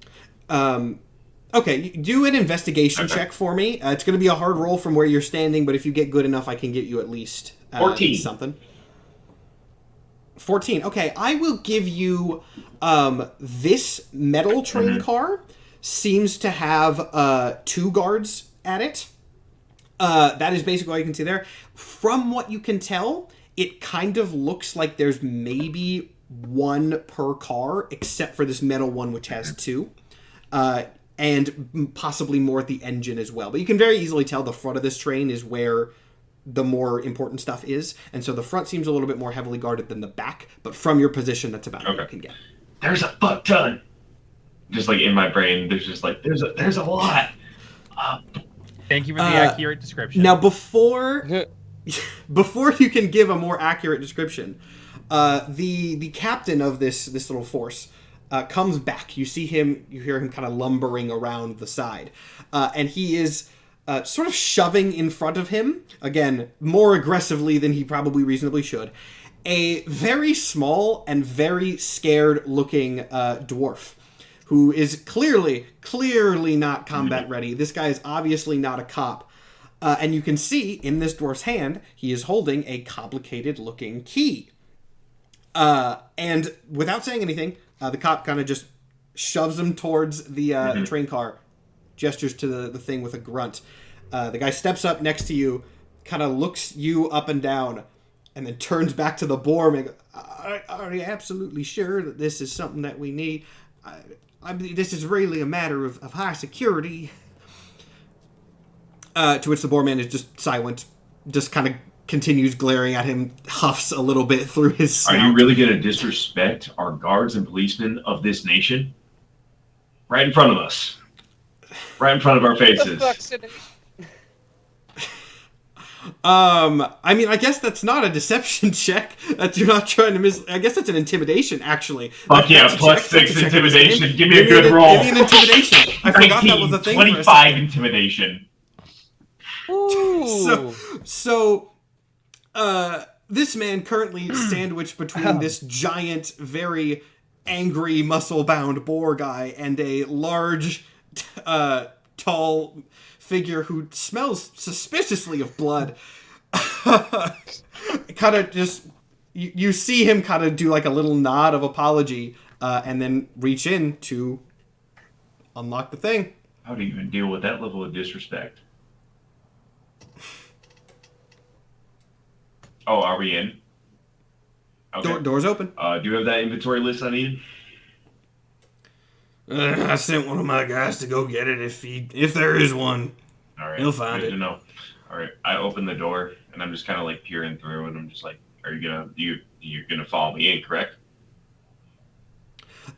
If you go in, he is going to stand like at the door, blocking your exit. He's not going to follow you in actively, but he's going to stand in there. And as you get in there, you can do a perception check if you want, but all of these boxes look basically. Are they all redwood? From the outside. Oh, the safes, okay. I should say. These are metal. I'm gonna call out to Maria again as I'm looking real quick and go, "They're all metal boxes. There's no like red box." Here's I should be more clear. Some of these safes are large enough that they could feasibly contain the box you are looking for within them. Here's a thought, potentially, maybe, that the wooden box is in the metal box. I can't look at that though. Can you guys like make a distraction or something? I'm gonna keep like peering in here until I find an inventory list. Can you guys like make some commotion? Hey, Ev, can we make a distraction? A distraction? Yes. Calamity's inside the safe. What manner of distraction are we meant to do that will not inevitably get us killed? One on a horse.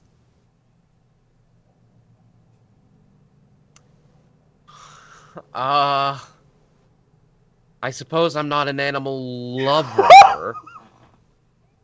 I suppose it's fine. Sorry, For clarification, I'm very... for clarification's sake, I don't mean send the horses in as the distraction, but us going in on the horses. I'm not advocating for like horse murder. I like the horses. I don't want them to. I will sacrifice myself. I will sacrifice myself all day long. But not the horses, horse. No. If you die, it's just a Too bigger many payday in for the bed both dead, of us. all right? You know what else we could do? And at this point, for literally the first time in this campaign, and it feels like ever, I have spells. 2 spells, but I have spells. Oh my Better than god. nothing. That's wild. And I think the only relevant one in this situation could be Call Lightning. That's what I was expecting you to say there. Yes! When you were like, I'm playing this kind of, like he's role playing as sort of this average Joe bureaucrat. He's got really high skills. I do have a couple of spells like Lightning. Call Lightning. I have Call Lightning and Remove Curse. I thought, to be honest, Did you throw a dart at a board? I thought it was just gonna be like spawn golem or something like that, and you were just gonna have like a sand golem come and Peter Parker this bitch. So funny. I'm gonna be real. Behind the scenes, I made this sheet today. I made it this morning. I have not worked with spells before. I looked at the spell list. I'm like, man, that's a long fucking list. I'll take this and I'll take this. Funny enough, that's why I don't play spellcasters in one-shots anymore, because, like, there's just so many spells. I'm like, nope, I'm just going to hit something. You cannot go wrong with committing a hit. I probably should have gone that route, but... fuck it, we could... Like, it's a distraction. It is. In his years of bullshit study, he did find one useful thing, and that is how to call lightning. How did they do Call Lightning in olden day? It's electricity. They had some form of electricity, I guess, maybe, which was, again, Panda's job to worry about canon for. A storm cloud appears in the shape of a cylinder that is 10 feet tall with a 60-foot radius, centered on a point that you can see raised directly above you. We'll center it above the train. The spell fails if you don't see a point. Choose a point where you can see under the cloud. A bolt of lightning flashes down from the cloud to that point. Each creature within 5 feet. So I assume I don't want to shock the train, because that could be some weird that would set the train on fire. Conduction. I was about to say, the train is either largely metal or largely wood, and those would have reactions either way. So which maybe you want to do. If we can find a decent cluster of cop guards by the train, we could flash a bolt of lightning on a centering goon. Each creature within 5 feet of that point must make a dexterity saving throw. A creature takes 3d10 lightning damage on a failed save, or half as much on a successful one on each of your turns. We're not in combat. I don't think the rest of that matters. Yeah, just every couple seconds for the purposes of this, then. Yeah, okay. Yeah. I was going to have you make a roll, but you probably don't need... If you want to, like, wait as they're sort of milling around until two of them come within 10 feet of each other and then fire one off, go for it. I get the triangle stuff takedown prompt. A dex save. Now, I feel... I don't actually know exactly... You know what? I'm going to be nice to this because they're supposed to have a dex save. I'm going to give them disadvantage on this dex save because this is not a combat situation and it is the middle of a sunny day in the desert. And so I don't think anyone is expecting a lightning bolt from the sky. So I'm going to let them do the save, but I'm going to give them disadvantage. Let's see what they get. That is a nat 1. And that is a 6. Awesome. I don't know what your spell save is. I don't think it's 6. Yeah, I don't think I even have to check that. Pretty sure it's not 6. Yeah, give me that damage. Yeah, the save was 13. So that damage is going to be 5 plus 9 plus 9 is 23. A lightning bolt crashes down from the sky, striking both of these officers. One of them is clearly rattled, but is, not dead. However, there is a notably rising smell of bacon from the other one. Do you reckon? As the lightning bolt, I guess, actually... You essentially turn this man into a bacon platter as the lightning bolt strikes down, fries his body, and then strikes the sand, fusing it into a nice little glass plate. I'm imagining him with an apple. No, I was about to say, with the sand and everything, I was imagining him with like an apple in his mouth and just like... Yeah, it's... I zapped him so hard he manifested the first fruit this land has seen in centuries. Yeah, actually, what is the range? Okay, 120 feet. I should actually ask, and maybe I should have asked this beforehand, but I'll give you the benefit. Oh, Evan's gone again. Hopefully he'll be back, but a fair time for him to disconnect. Sorry. This is about... No, it's okay. It's a storm. It's Mike's lightning. Yeah. This is a 120-foot range spell. Mm-hmm. Are you trying to be... if you want to get within that range without approaching on a horse, you're going to need to make me a stealth check. Which, again, I probably should have had you do beforehand, but... I can check a stealth. I can stealth a check. It won't be a hard one, again, because I should have made you do it before, so I'll be nice. But Well, I sure hope it's not hard, because I rolled an 11. Yeah, I was going to say 10, so that's fine. So they don't seem to notice your approach or connect you immediately to the lightning strike. But yeah, lightning strikes very, very close to this worryingly flammable train. And you can see immediately everyone whip into a frenzy. Calamity, who I don't think you ever actually informed of the plan directly, you just hear a loud boom of thunder outside as it sort of then echoes around this metal box that you're in. Yeah, the guy at the door immediately whips around and starts shouting orders to his men, visibly distressed by this, obviously, to the point where, like, he kind of grabs the edge of the train car as he's shouting like a drill sergeant at everybody. And as he moves, the metal car shakes with the force of him shouting at everybody. Are there, like, box lids flapping? Are there what? Are, like, the metal boxes, are, like, the lids of these boxes, like, flapping open? Like, can I... Evan, do you know what these a are safe safes, is? dude. This is safe. precious cargo, man. I've said that like 3 times! Well, someone said it was a metal box, so I was thinking, like, fucking metal box. Not, like, metal box. Sorry, that's on me. Look, that's on me reducing what a safe is. To be clear, they are, like, Old West metal boxes with the spinny lock on the front safes. I'm gonna... Is the guard still by the metal door? He is still there. His attention is not on you, but he has not yet left the position. Do you think that I could one tap him with a hand axe to the back of the head if I sneak attack? He is very large, and you can tell there is a lot of meat on his bones, so to speak. Give me an insight. Would that be an insight? I'd say insight. What would I'd that say be? insight. Okay, yeah. I think it's insight for like reading people. I don't know what reading I'd people's count that as like sizing them killability. up. We'll call it. We'll call it, yeah. 17. 17. Highly doubtful that you are going to be able to bonk this guy in the back of the head and just kill him immediately. You get the sense from like the motions that he is making and how strong he is. Even if you were able to deal a fatal blow that quickly, his rage would probably carry him long enough at that point to be a threat to you. What if I shot him in the head? Kind of the same thing. Again, you could definitely do some damage, but you would, if you did that, you would probably not survive, because the most likely thing is that he's going to turn around and just charge at you in the metal tube. Okay. I mean, you might get a surprise He's gonna hydraulic round. press you if That'd you do be that. like your best likelihood. I'm just gonna check that fucking out. We don't have time for this. I've seen some guys on it. No, Don't tell me what to you're do. in charge here. I'm here inspecting. You should be watching over.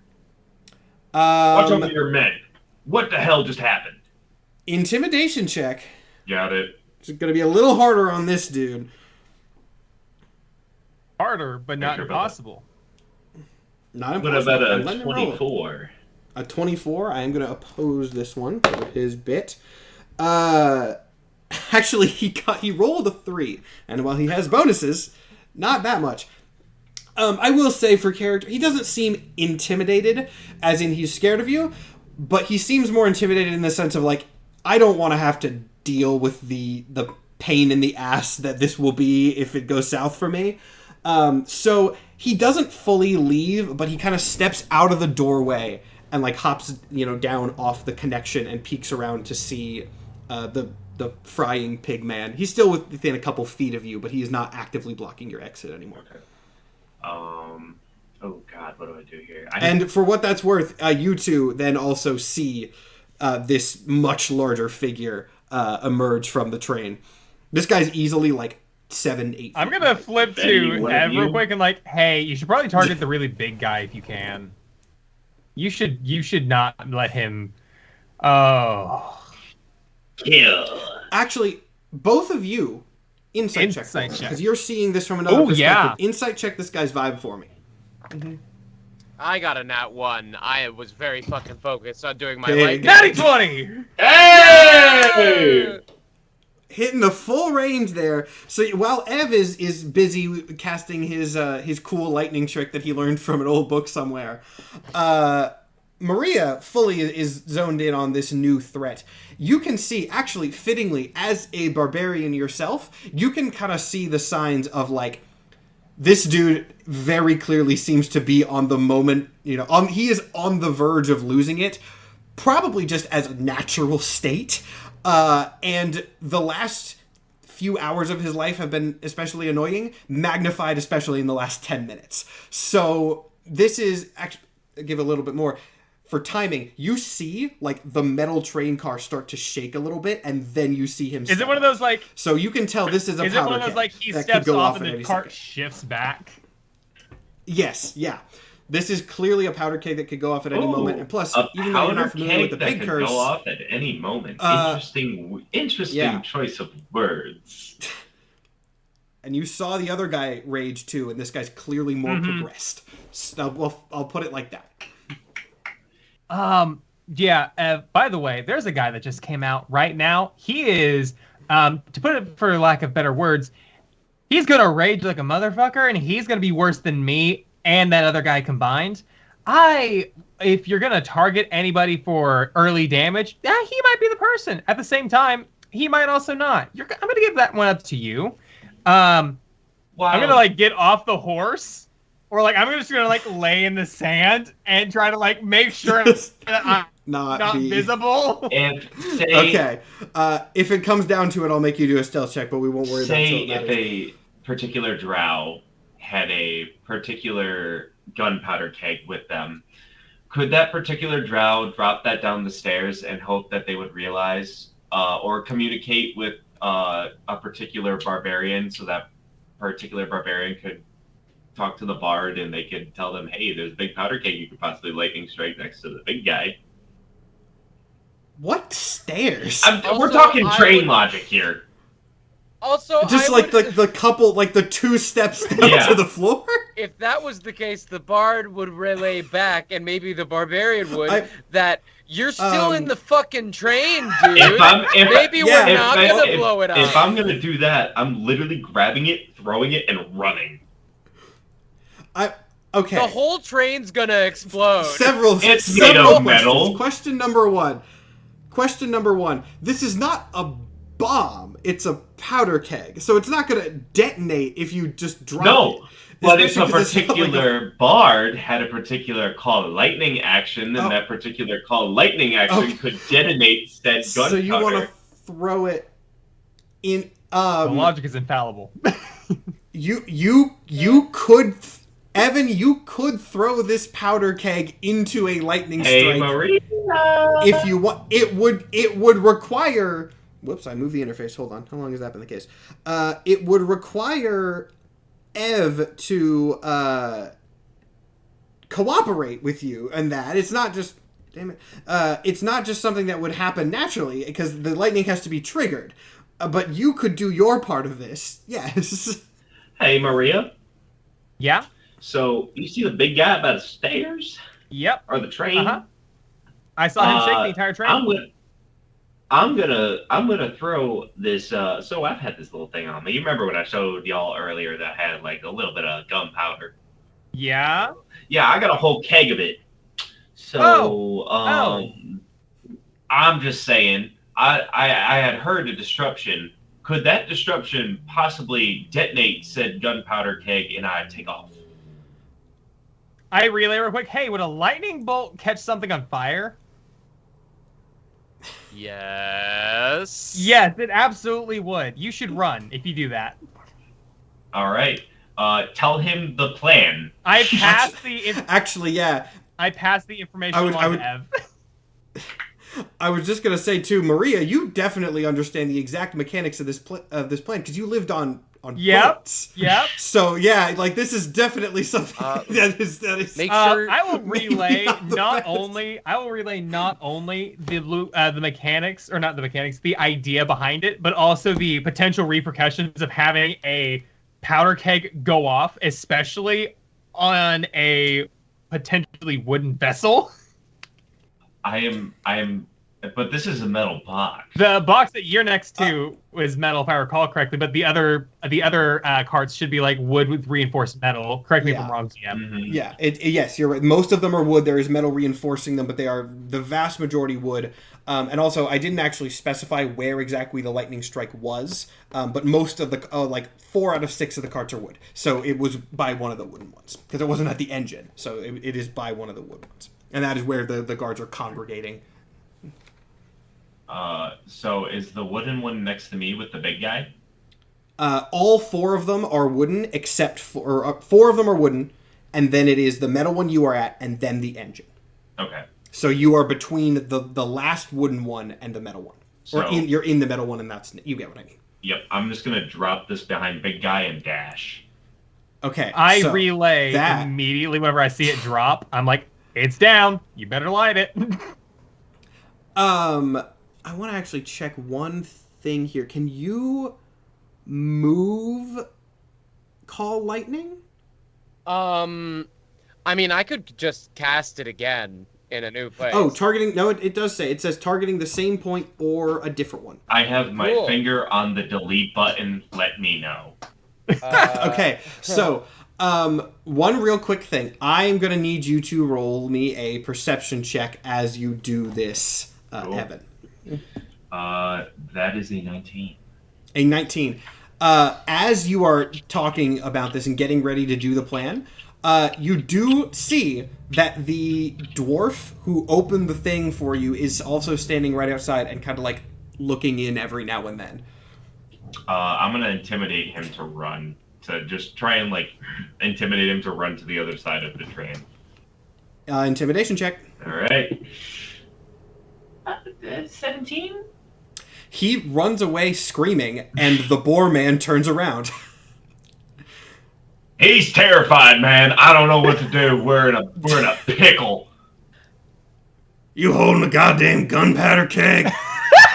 Right. Whoa, that is first of all an astute observation. I've had this the entire time. Second of all, you need to go out there with your men. Did you not hear what I said earlier? Does Ev see that he's turned around and is talking to fucking the guy? Yeah, you hear the high-pitched shriek of this dude booking it, and you do see him turn around. Ev relays to Maria, tell him to throw it, he needs to throw it now, tell him to throw it, he needs to throw it now, tell him to throw it. Throw it. Okay, I'm just gonna fucking toss it at him and run. And I am going... Oh, Wait, can I you're- is that an athletics check? yeah, there's gonna be a couple checks that are happening What? here. Really? For this you plan? go ahead and make your athletics check first to chunk this thing. All right, 17 plus 6, 23. That's good. Okay. Now I gotta make a roll. What would this even be? I guess we'll do that. You chunk this gunpowder keg at the boar man, and without taking his gaze off you, he just swats it away midair. I grab my other one. Two. I have two. Really? All right. Okay, delete one, but there's still gunpowder on the floor. I mean, it's a metal thing, right? I was assuming that it was, if we were talking pirates, it was in like a barrel. Okay, if it's a wooden like gunpowder, that's fine. You think I can afford metal barrels? You know what? Okay, that's a good point. And in that case, yeah, I mean, it probably does crack. I'm not going to say gunpowder it doesn't like burst, but a little bit is scattered as he smacks it. Sure. And then I throw another one. I have two. I can show you. Same I bit just again. deleted one. All right, another athletics check. Yeah. All right. 21. Okay, I have to do a couple rolls here, and then I'm going to explain why I'm doing these. Oh no. No, that's good for you. Please knock him to the ground so I can just burst out. The first roll that I did was an intelligence check to see if this man could connect a couple of dots about a lightning strike happening out of the middle of nowhere and then pulling gunpowder out of a guy's coat. He did not make those connections, and therefore I then made a second roll for him to catch it, which he does. Sick. And then I kind of just take off around the corner. At this point, Actually, wait. Can I just shut the metal door on his face? I did actually. I never established. I guess train doors would probably open inward or be sliding. I don't think they're going to open outward. I don't know how trains work either. Sliding. Then yeah, Okay, I don't know what the order of operations here is because what happened. We're going to cut over to Ev really quick. Ev, you're still a decent ways out. Make me a perception check to see if you can tell what exactly is going on in this, and then I will relay the information accurately or less accurately. Okay, I got on perception a 12. 12. Do you want to say something? Would Ev have what do you call it, advantage or anything due to like knowing what's happening or like trying to like figure that out, or? I was not going to make it a super hard. Let me. Yeah. Basically, what I'm going to say is you do see everything that happens, but what you see, not like the gunpowder that gets spilled from the first one, or tiny things like that. But yeah, you see out of this metal car, some small wooden object get tossed at this guy. He bats it away. Then there's a pause, and you see him catch in his much larger hand another smaller object. Now you can't. Someone to animate this. You cannot tell from visuals what that second smaller object is. If you can intuit that maybe Calamity had two of these things, that's your call. But your character's intelligence. But that is what you see. Is you see smack and then catch. My intelligence is 17. I do have a brain cell. You can intuit. Shockingly. What? It wasn't the vibe for the campaign, but I do have a brain cell. And then in that case, Evan, I'm gonna need you to make me a flat dexterity check to see if you can slam that door fast. +6 dex, baby. That is 22. 22. Okay, yeah, he does not catch the door in time. Yes. You do slam the door, so you are now locked. Well, not necessarily locked, but locked from the lightning I'm strike. full on this- the floor yeah. in cradle position. All right, so go ahead and Yeah, make me your I can't wait to attack, die. Mike. yeah. I cast call, seeing that if not the barrel, then the door closing is as good a signal as any. Cast call lightning this time at the 4th level, which just adds a D10 of damage. The save is Dex 13. Although the lightning does strike either way, so this is just like how much damage does this guy take from the Okay. lightning? So this is where things are gonna get. I have to think a lot Okay. about what happens here because this guy was standing pretty much next to the junction, which is Yeah. it is the most amount of work for me because I have to decide what happens to him, what happens to Evan, what happens to the wooden car, and what happens to the metal car. You hit everything. I'm In one fucking with dead. a 10-foot diameter. You hit everything with this. So What? Mm-hmm. Well, everything within 5 feet of the strikey gets affected. yeah, he is like standing next to the middle of the train junction, like looking out. Oh, at okay, these I guys. understand. Okay, Yeah. I get you. Then yeah, Yeah, Actually, he's in between them, so that's a 10-foot radius. It's close, but yeah. So the first thing that happens is you hear a very not good sound from this man, and then the wooden train car, good chunk of that just bursts.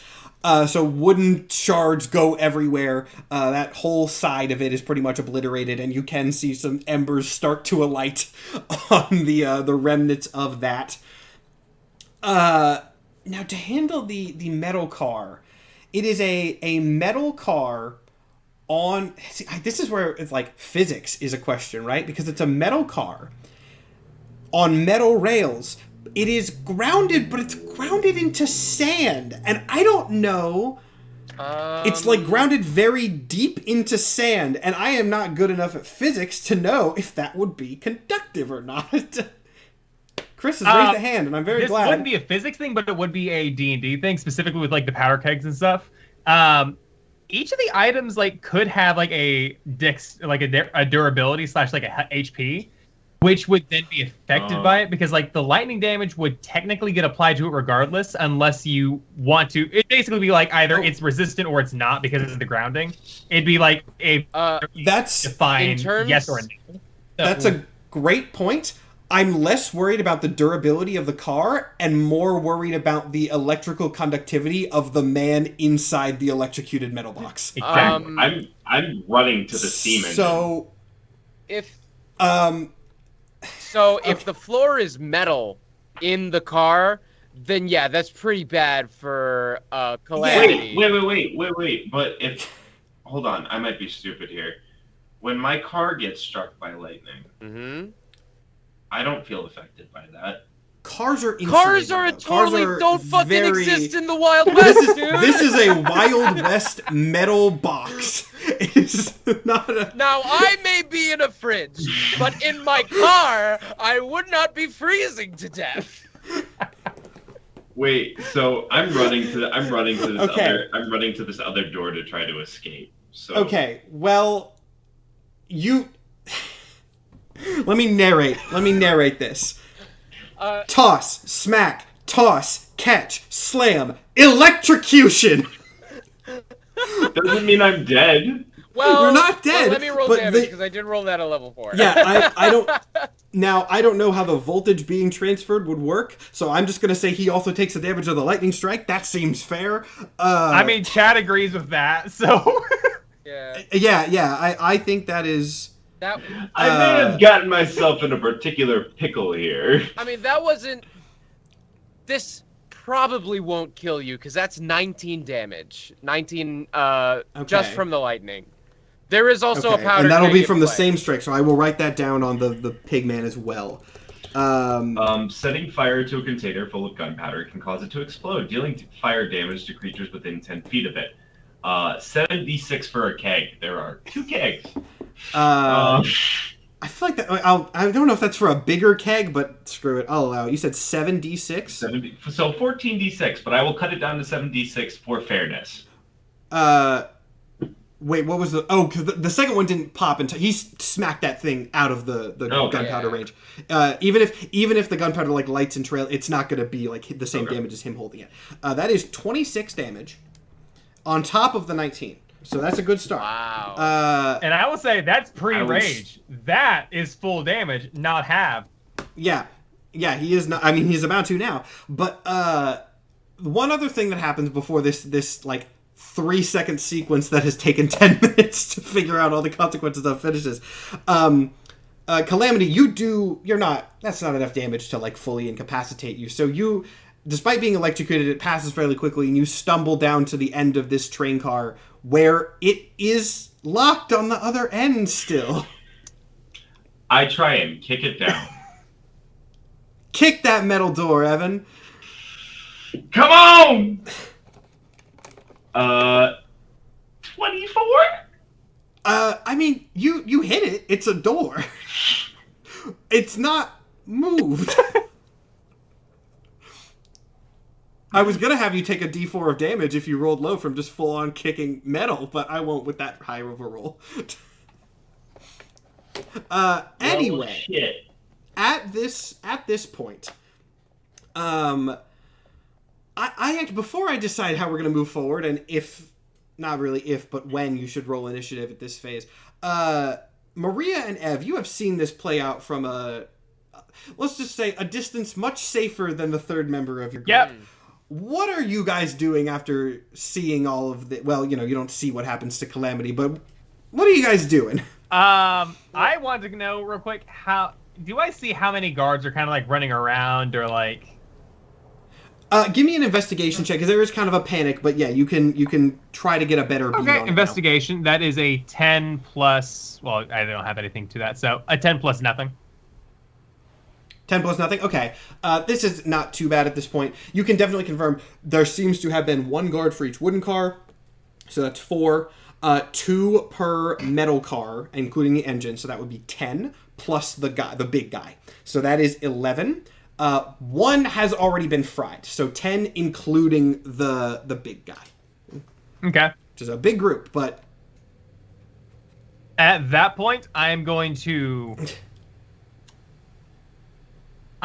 maintain the mental connection with Evan and say... Probably heard a real bad noise when that electrocution happened. That was... Our buddy is not doing... But, on the other hand, neither are they. Straight up. Keep shocking them, and if they start running towards us, then we can engage. Until then, let's just stay hidden. And I start, like, shulking myself into the sand more. Almost like a little sand viper trying to, like, worm my way in. So you see this humanoid trying to, like, hide in the sand, more or less. So, a really funny thing about this, before Ev decides what he is going to do, this spell can call a lightning bolt down on each of your turns, which is roughly every 6 seconds, and this spell lasts for 10 fucking minutes. Oh my god. So, What? that's insane. Is there a limit? Okay. I'm gonna read this to be clear. On each of your turns until the spell ends, you can use your action to call down lightning in this way again. Yeah. So that as is long as you maintain concentration, aka not getting hit, you're good. Yeah. Now, for what it's worth, I don't think this sequence is going to last for 10 minutes. I am going to say that the process from you doing the first one to, like, waiting for Calamity to do the powder keg toss was probably at least, like, a minute and a half. So let's say you have, like, 8 minutes remaining of this spell. Okay. But you can now start calling down strikes. However, things are going to happen as you do. I swear to God, if Ev comes back to this world, he is getting fucking Metroided. No one should have this power in this setting, I feel like. But yeah, we're gonna call down some more lightning. If there were, a couple unfortunate guards. In fact, I will say if there were a couple unfortunate guards to, like, get close to the big guy to investigate him, hey, check up on him, we'll zap the big guy again. If okay.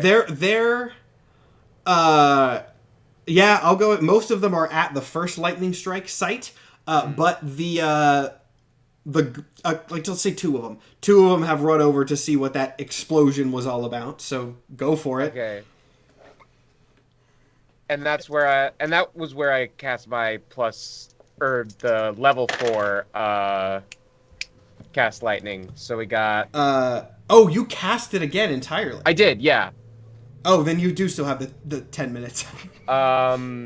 If this is a separate cast from the first one. Yes. That is... Okay, yeah, that is. So 10, 18... So just to be clear, you're striking the big guy again. I'm striking the big guy and apparently two goons and the guys are caught up for 25 damage. And Evan. And who is still in the metal train car. Well, you know. That's why I clarified. That's why I clarified. You're hitting the big guy again. After Mike is done with this, I have an idea. That assumes your continued existence. A third! I'm kidding. Well, okay. I should say, and I don't know if you did this for the last one, but you do get a dex save, and if you succeed a dex save, then a dex save of 13, then you take half damage. Yeah. Okay. And at level 7, I don't know how he's gonna dex jump. save. Do you know when to jump? No. Oh! I mean, jumping and using, like, a cloth or something, like, hang on to, like, a light fixture or something. I do have a rack of hands around my belt. Oh my god! What the shit? I did establish there are no lights in this car, but you know what? It's gonna be tough. It's not gonna be Mike's normal save, but I will give you a dex save for I have this. +6 dex, baby. Bring it in. Come on. Hit me with it. That's 4. 4 + 6, that's 10. You sense that this is coming, like valiantly leap up into the air. Nothing happens at all. You land solidly on your feet and then get electrocuted and fall over. How much damage is that? 25. Fucking. Actually, hold on. He's definitely prone, so he should have disadvantage on that. Actually, it would be an auto success, I think. Never mind. So he takes the full 25, the big guy, because I am saying he's prone. I don't think I said that, but he got He blown did up. get exploded. Yeah, I figured it was assumed. Both the other guys also fail. So, yeah. They also fall to the ground. You can't tell at that distance if they're dead or not, but they're not doing good. However, some things are going to happen now that you're... This is now a pattern. This is not a repeated... this is pretty clearly an attack. Yeah. From lightning bolt, explosion, lightning bolt, this is pretty clearly an attack. Darkness. So you're going to have to... if you guys are trying to actively hide, you guys are going to have to make me some stealth checks. Cool.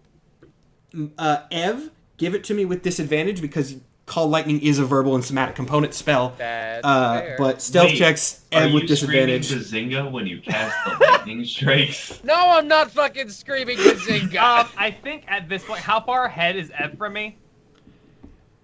Ev needs to be within 120 feet to do this. I assume that he is at the max range of that. Whether you are next to him or not I would start trying to, not basically, like, be right next to him, but, like, be a little bit off the way. Edge. What I am... with that in mind... What I am thinking is I'm actually going to... This is probably not going to go great. I'm going to stand up and start sprinting away from Ev. Towards the metal. The Dwight look into the camera. Start sprinting towards like the metal cart, but like almost on like a long way. Like yes, a loop around yes. to draw attention. I'm trying to just. And if you're trying to draw attention, to then no need to do a away stealth from check. Ev, Yeah. Because I can rage. Yes. Okay. And what I'm also doing is my hands, since I do not have an axe or anything in my hands, I am trying to basically make it seem like, oh, that's not a marshal, that's somebody running, counter interference, basically. Gotcha. Then in that case, just Mike, give me that stealth check with. I'll cancel the disadvantage if someone is actively running interference, but you still have to do the stealth check.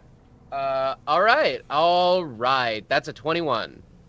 that's probably good enough, but I am going to roll perception on some of these guys. Let's see. Several of them are on the ground, but there's still several that are up.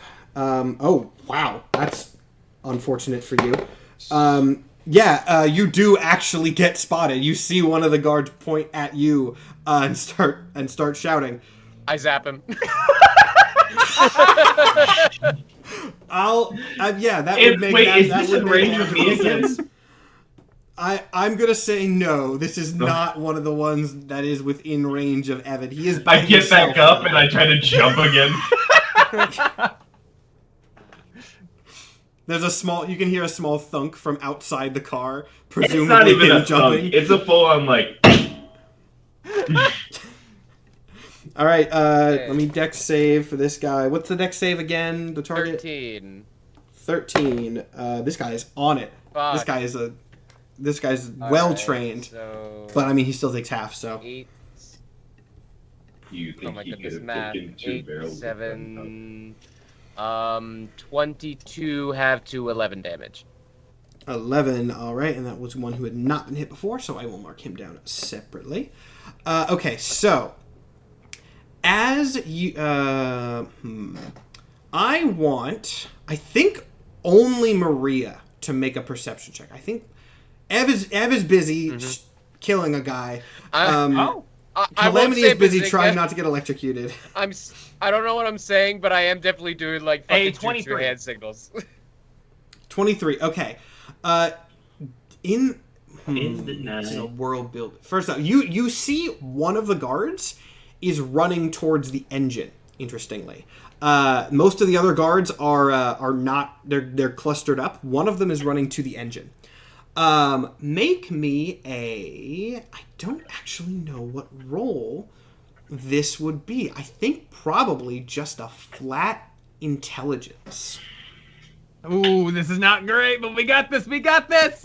We got this. That's an 11. An 11? Okay. He's running not just to the end, he's climbing up onto the engine, and he seems to be going for something on the top of it. But you lived on the water. You don't know what trains are like. You're not sure what he's going for. I didn't like that, but I don't know it.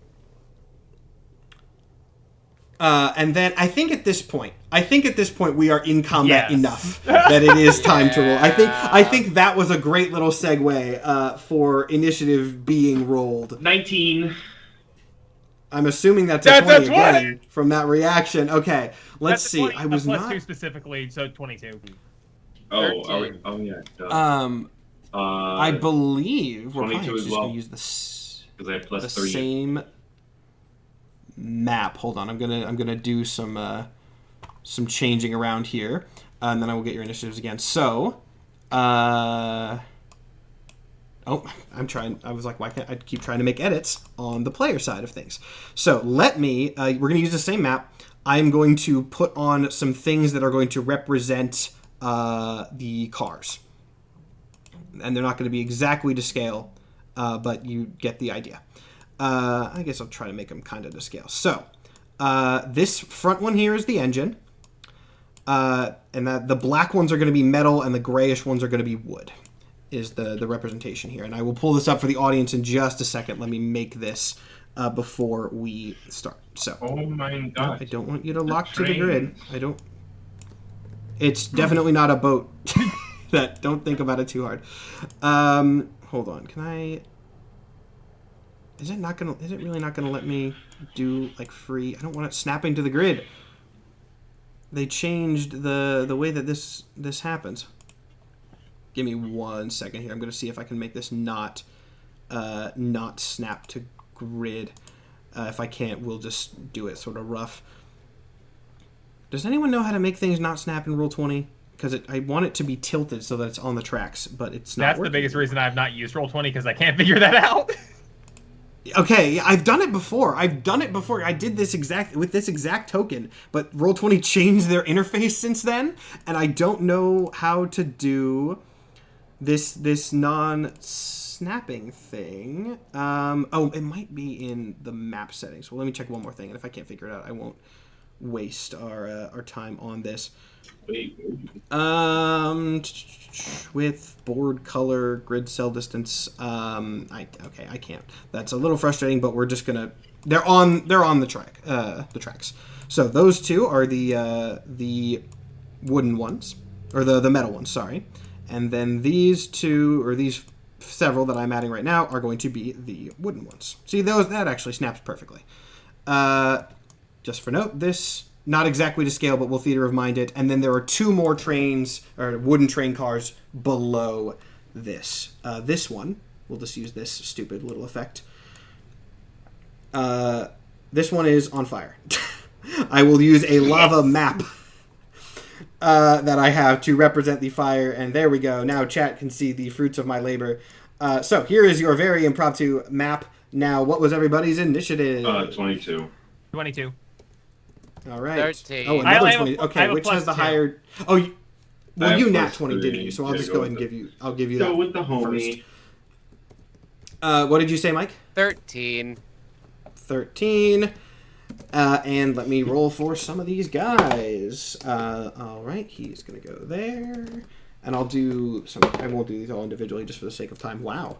And one more set. Wow, these guys. I guess it makes sense that the cops were on it because they have been under siege from lightning for a bit. It's not like this is that much of a surprise.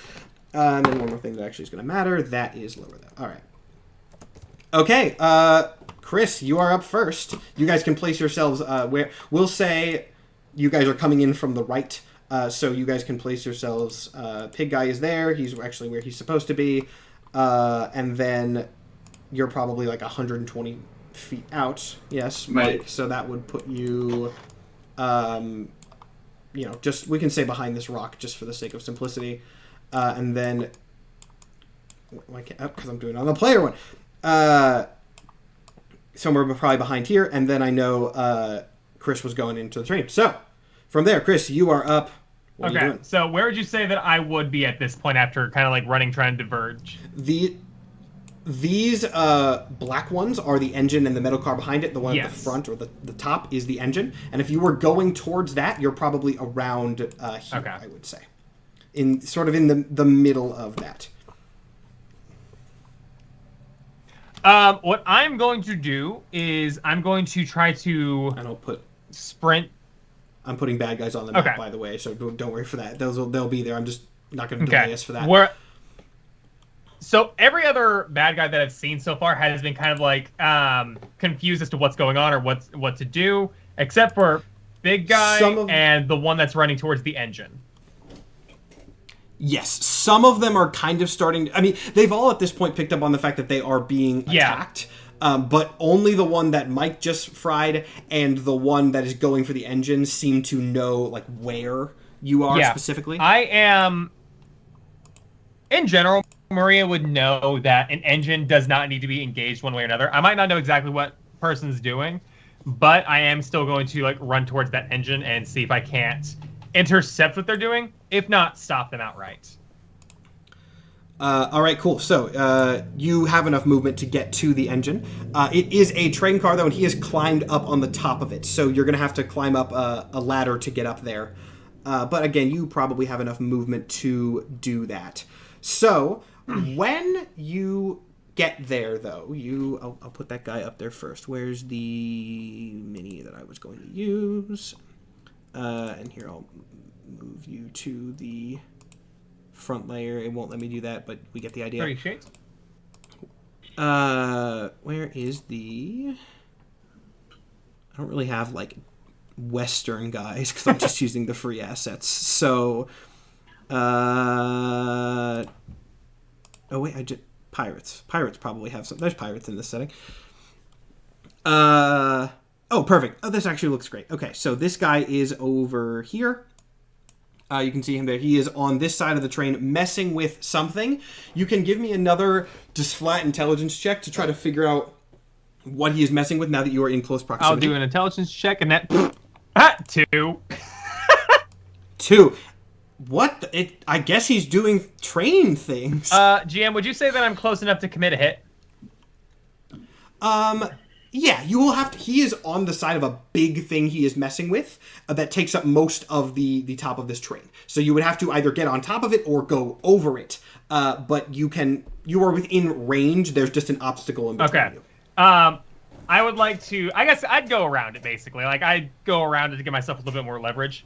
I'm going to mollywop him, just straight up wail on him. So all right. Come on, attack roll. Don't fail me now. That's an 18 plus 8.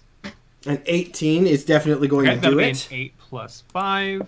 Or not 8 plus 5. 4 plus 5. Or D8 plus 5. So 4 plus 5 for a total of 9 damage going towards him. I'm going to use a superiority die to attempt to grapple. Okay.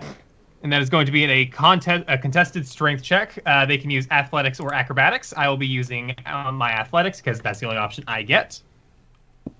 Got it. 19 plus 8.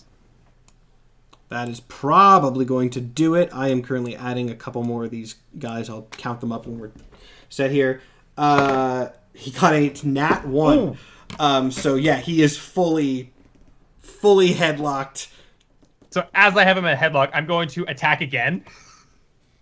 Okay. And that's going to be... I don't think it gives me advantage or anything. I'm pretty sure it's just a straight... Yeah,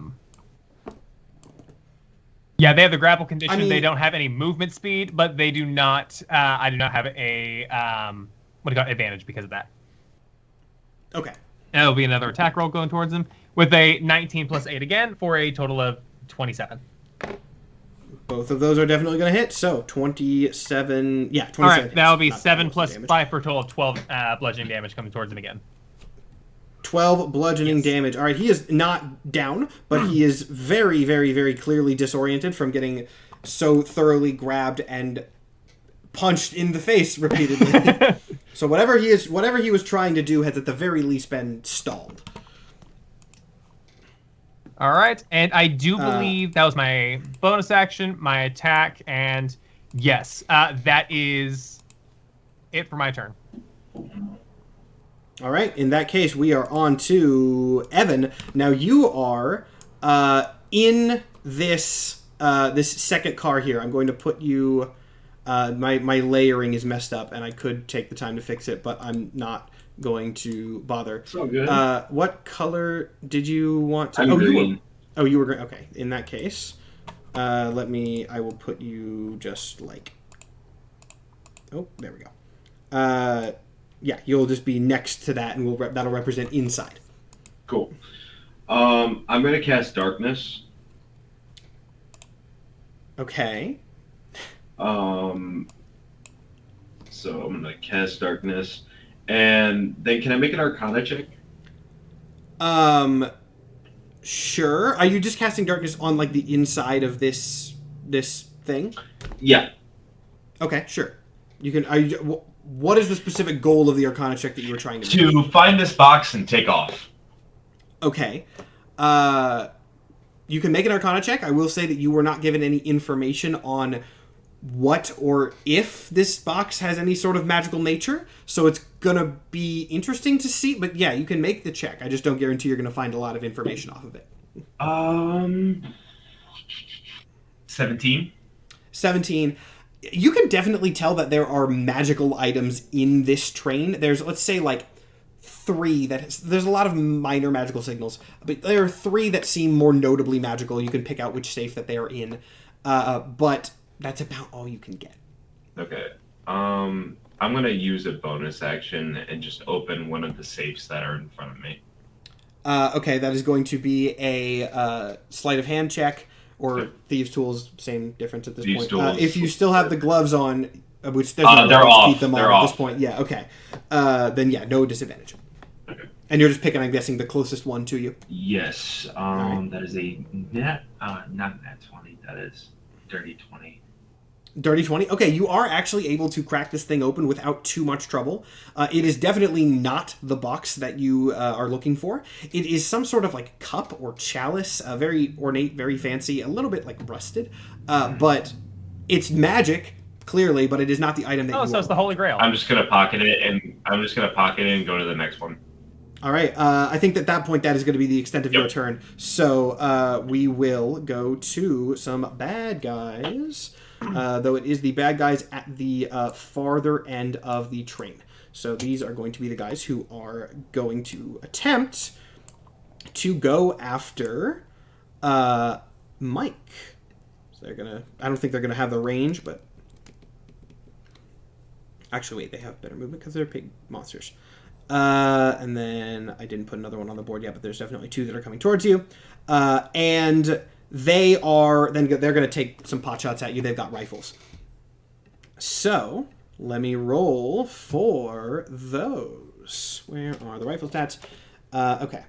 What's your AC? That's not a fun answer. My AC is 12. One of them actually does miss. But one of them does hit with the I did have rifle. one question for the GM real quick. Yeah. Just to specify when it comes to range and stuff like that, because I do have a couple range options myself. Are we doing prone equals disadvantage for range attacks or advantage for disadvantage for that? Because I know some GMs do it one way or the other.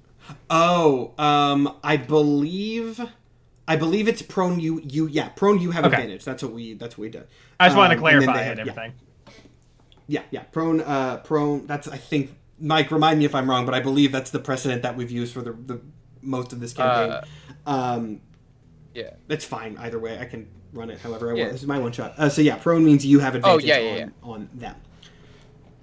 And then, Mike, you are going to take, dear Lord, it's a 2d12, and he rolled an 11 and a 12. So you're going to take 23 from that dead eye shot. We'll say this is the guy that saw you in the first place. This guy is like top of his class at the police academy. He knows his stuff.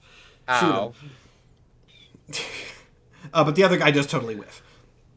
And they did use their movement to approach, so then it is going to loop around annoyingly to the other bad guys. They all kind of roll initiative very soon around themselves. All in proximity to each other. So, that said, there are no people directly in this area. There are people on top of the train car and out in the desert. Let's see. But these guys are going to start coming over. Thank you. So 1, 2, 3, 4.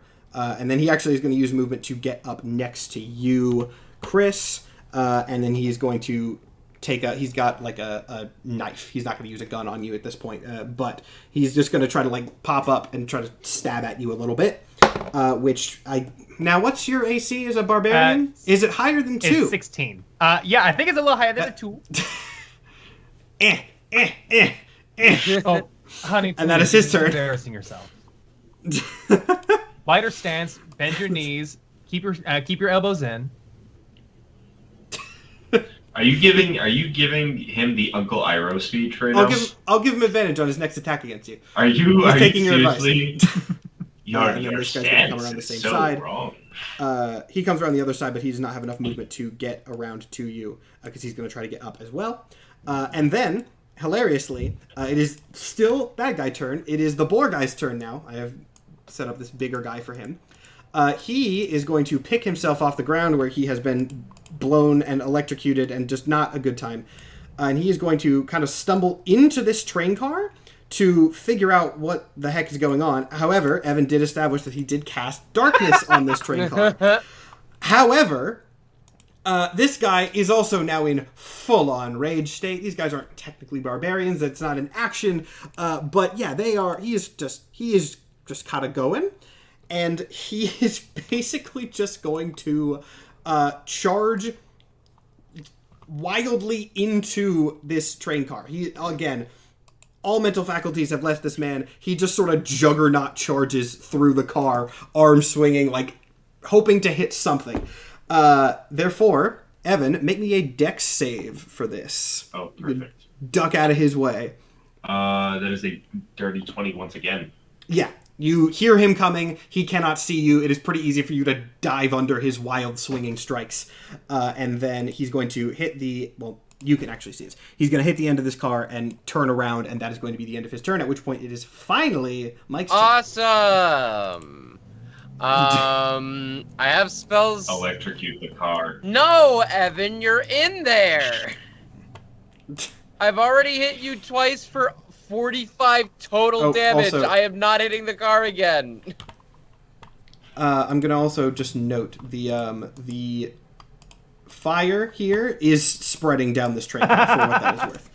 I'm gonna extend that and make that look a little less shitty. I don't know why I just put it on there like that, but yeah, this train car is enveloped thoroughly in flames at this point. Well, likely the Call Lightning is 60-foot radius, and these two chuckle fucks are well within 30 feet, Yes, let they alone are. 60 of where he was. So we're gonna get that level 4 lightning bolt, baby. They call me True Lightning Bolt Jade. That's not gonna make sense for another week. that'll make sense a week from But once today. it does, oh, you're gonna love it. Reminder to anyone who came in late that we have already recorded the finale of this series. 10, 19, 24, 25 damage. 25 damage, and it is a 13 dex save, which is failed and then succeeded. But because I'll do this in the order that I've been doing other things, you do hit the guy who has been the bigger issue for you. So what was that damage one more time? 25. 25, and now you are lucky. You had already hit this guy once, and you just hit him again, and he did fail. So the guy who has been a bigger issue, top of the class at Police Academy dude, is now a smoking pile of pork chops on the ground. Ew, they got sand on him. Gross. Ew. That guy also takes damage. But he is not yet dead. We can Is this fix like that. Minecraft logic where after they die, they just like drop the food item most adjacent That to is them? literally what I pictured Well, I mean, happening. theoretically, they should turn into zombie pigmen because they're getting struck by lightning. Yeah! No, bad for us. They need to die. Zombies There are has been technically so much dead. logic put in where we've been using Minecraft logic, we've been using physics.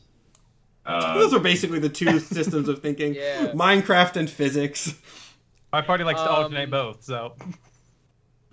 Yeah, you can move if you like, but that does take your action, I believe, to do another. Oh bolt, yes, it so. certainly does. I'm just Yeah.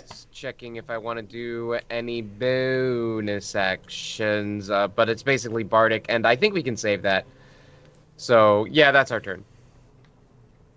All right, in that case, it loops back around to Chris. On top of this thing, wait, actually, no, my bad. I forgot. There is one more. There is the guy that you are grappling Yeah. currently. Actually, he has his own turn, and he's just going to try to break out Alright, of that'll that. be contested one again. Which is going to be. He is also He's a little bit pigged, but he is notably less pigged than the others. So he is going to have a 17. I rolled a on that. 13 plus 8 for a 21. Okay, I was worried when you said 13, but plus 8. Yeah, he struggles, but nothing doing.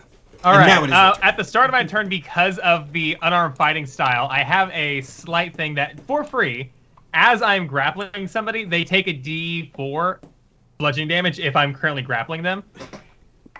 Noted. So he takes 2 bludgeoning damage. Just top of the round, Alright. outright. You noogie him, and he takes a little bit of damage. All right. The one I'm currently grappling, I'm going to commit a hit against, trying to knock him down completely, kill him.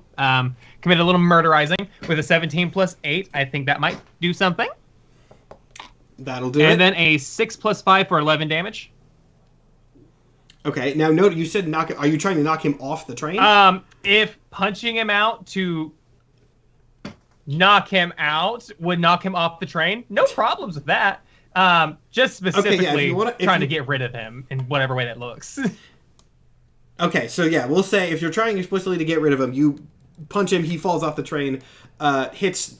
Well, actually, hold on. I want to do a strange check here, because I want to just see if he's super unlucky. Okay, no, he is not. He's on the ground, like twitching a little bit, maybe not dead, but he just fell several feet. The roll was, if he rolled super low, I was going to say he hits his head on the metal rails, and but he did not. He got a little bit lucky. Hold on, I didn't mean to remove him. But yeah, he is down there. He is not doing very good. This top of this train car is now okay. clear. Can I make an insight or try to understand what this thing is that he was trying to get on? Yeah. I would like to check it out because if I'm on a ship, I've seen cannons and stuff like that before. I might know what gunners are. Bow of the Six, probably not. Since that was fair logic, I will give you it. Kind of looks like a cannon, maybe, but you have no idea where the cannonballs are. That's weird. This doesn't have cannonballs. They're a pirate.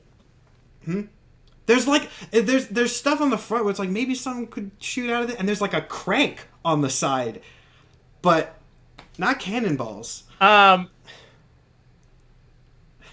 don't know if this would be a free action or a bonus action or what. Can I just like turn the crank just Let's see. to see what happens? Not even aim, just like turn it. Yeah, it's not incredibly easy to turn. So give me a strength check, but yes. That is a Give the 12, and barbarian it's just a straight strength strength. Yeah, that'd it would be a just be 12 straight plus 5 for strength. 17. 17. You fire the Gatling gun. What? Yeah, I was given express permission from Panda to put a Gatling gun on the train. It is like mounted to it. You turn this crank. You see it kind of as you mess with it. It like swivels a little bit, and yeah, a stream of little metal bullets fires out of it as you crank it. Oh. That is going to be your whole Yeah, turn, though, I think. So you have to wait a am- bit to use what do that. you call it? Because I can't make another attack or anything. I am... Yeah, I think that'll be it. Actually, no, I am going to commit a rage and then use my last bit of attack to shoot my, what do you call it, crossbow. At whoever the closest, farthest poor soul is, because I just need to make it a... Probably basically which side of the train? There's the guys coming up on you on either side, right side or left side. I'm just going to say left side. All right, make your roll. That's an 8 plus 5 for a 13. A 13. What is these things I say? A 13 is actually not gonna hit. You see the bullet like sink in a little bit, but it doesn't seem to stop him. This one is a little bit pig raged as well. Come see, come ça. I just slipped into my actual my main barbarian's voice for that one. Come see, come ça. I thought it was just the rage changed the vibe. Come see, come ça. Moving on. The rage is still up now because like I made an attack. I did a thing. It doesn't have to hit, so it works. Yeah. Evan, then back to you. You are still in this train. The train is dark, and the boar man is still wildly swinging at things in here. But I'm gonna it is go your for turn. I'm gonna go for a revolver shot to the head. All right. So does a 17 hit? Let me see. 17 will. Yes. Okay, cool. 6, 6, 6, 6, 6. And then that is 16. 2 8s. 16, double eights. You shoot him. You hear the angry boar squeal from the darkness. Then I'm going to use my bonus action and shoot again. Fire a second time. That is a 16. A 16 is actually not. Bummer. Then it's still dark, right? I believe darkness is a concentration spell, I believe, so it'll be dark until you do something else or take damage, and then we'll see what happens. Cool. So it is still dark, yes. All right, time for bad guys, and I believe I established it with these guys going first up here towards the top. So you are still on the train. Correct. Yes, Chris. In that case, they are going to actually, since you are standing at the Gatling gun post, they are going to shoot you from down here because if you're up at the thing that is somewhere with a decent enough line of sight. So both of them are going to pull out their revolvers, fire off at you. Nope. Pew pew. Nothing. And then I guess seeing that did not work, they are going to move closer. Also, actually, yeah. Seeing both that shot did not work and not wanting to be in range of the Gatling gun that you now control, they're going to move like towards the side of the train to kind of hug them near the ladders so that it would be hard for you to aim the gun down at them and they can try to come up and get you next time. So I put them over the train, but they're like hugging the sides of it. They're not on it yet. And then it is the now one guy, I believe, who is going after Mike, and he is going to just going to keep running in and shoot again. Cutting words, this fella, because I think you can do. Or wait, you can do so. I believe that is a reaction. Yeah, so. as a reaction, you can do so after the resolve roll, but before knowing the result is what the text says. So just to be safe, and because I have 15 remaining health. Oh.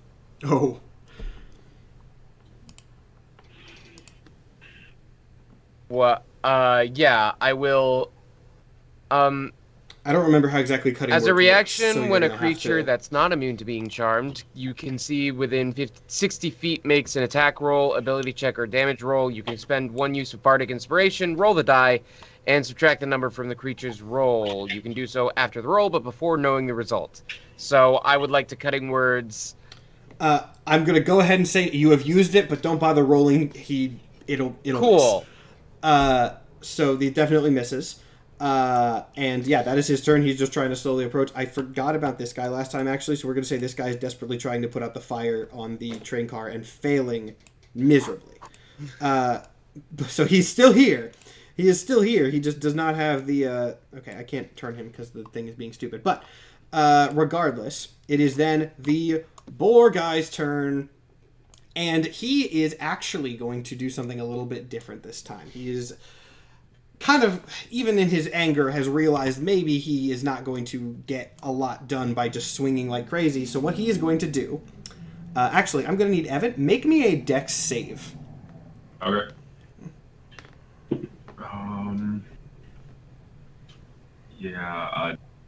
19. 19? Okay, that actually does pass. But what he does is he sort of like puts his giant arms on the sides of the cart and starts shaking the entire thing back and forth to try to get you off balance. But you are able to nimbly stay on your feet. I mean, you were in the shaken train car earlier. This is not the first time you've seen him do this. But when this does not work, he is still going to kind of step forward, moving more towards the middle of the train car. Not attacking you, but he knows you're in here somewhere, so he is trying to get within like range where he could probably impede whatever the hell you are doing. So you're like right, like a foot in front of him right now, but he is not swinging out at you. And then that is going to go to Mike's turn. I think I know what Mike's going to do. I think you do too. The flowchart is no less complex, but instead of shooting people, it is that lightning bolt, baby. Lightning bolt, baby. Hiya. Lightning bolt, baby. All right, that's 15, 16, 23 damage. 23 damage. Let me do the save. He is fried. Hooray! Bye-bye. I like how this is just Evan fighting for his life, Chris fighting for her life, Mike shooting lightning bolts from the sidelines. And the funniest thing is, I'm still sitting at 75 HP. Like, I'm at max HP. Nothing has hit me. Oh, yeah. Yet. Yeah, things are going well for you. I've had 27. I'm having a blast. Things are going well really for you and only you. As part of the cutting words thing, I will say that Ev says, as they said in the old days, eat lightning, you cur. Hiya! My favorite turn of phrase. I say You it every day. Bazinga! Now, at this point, it is the gun guy's turn. He gets up from where you have thrown him, but he gets... Actually, I guess he doesn't have to move to fire a shot at you. So he's going to fire a shot at you, Chris. And my God, these guys are rolling horribly on you specifically. Yeah, he whiffs again, still kind of clearly... You can see him kind of wobbling, disoriented from his fall as he fires a shot at you.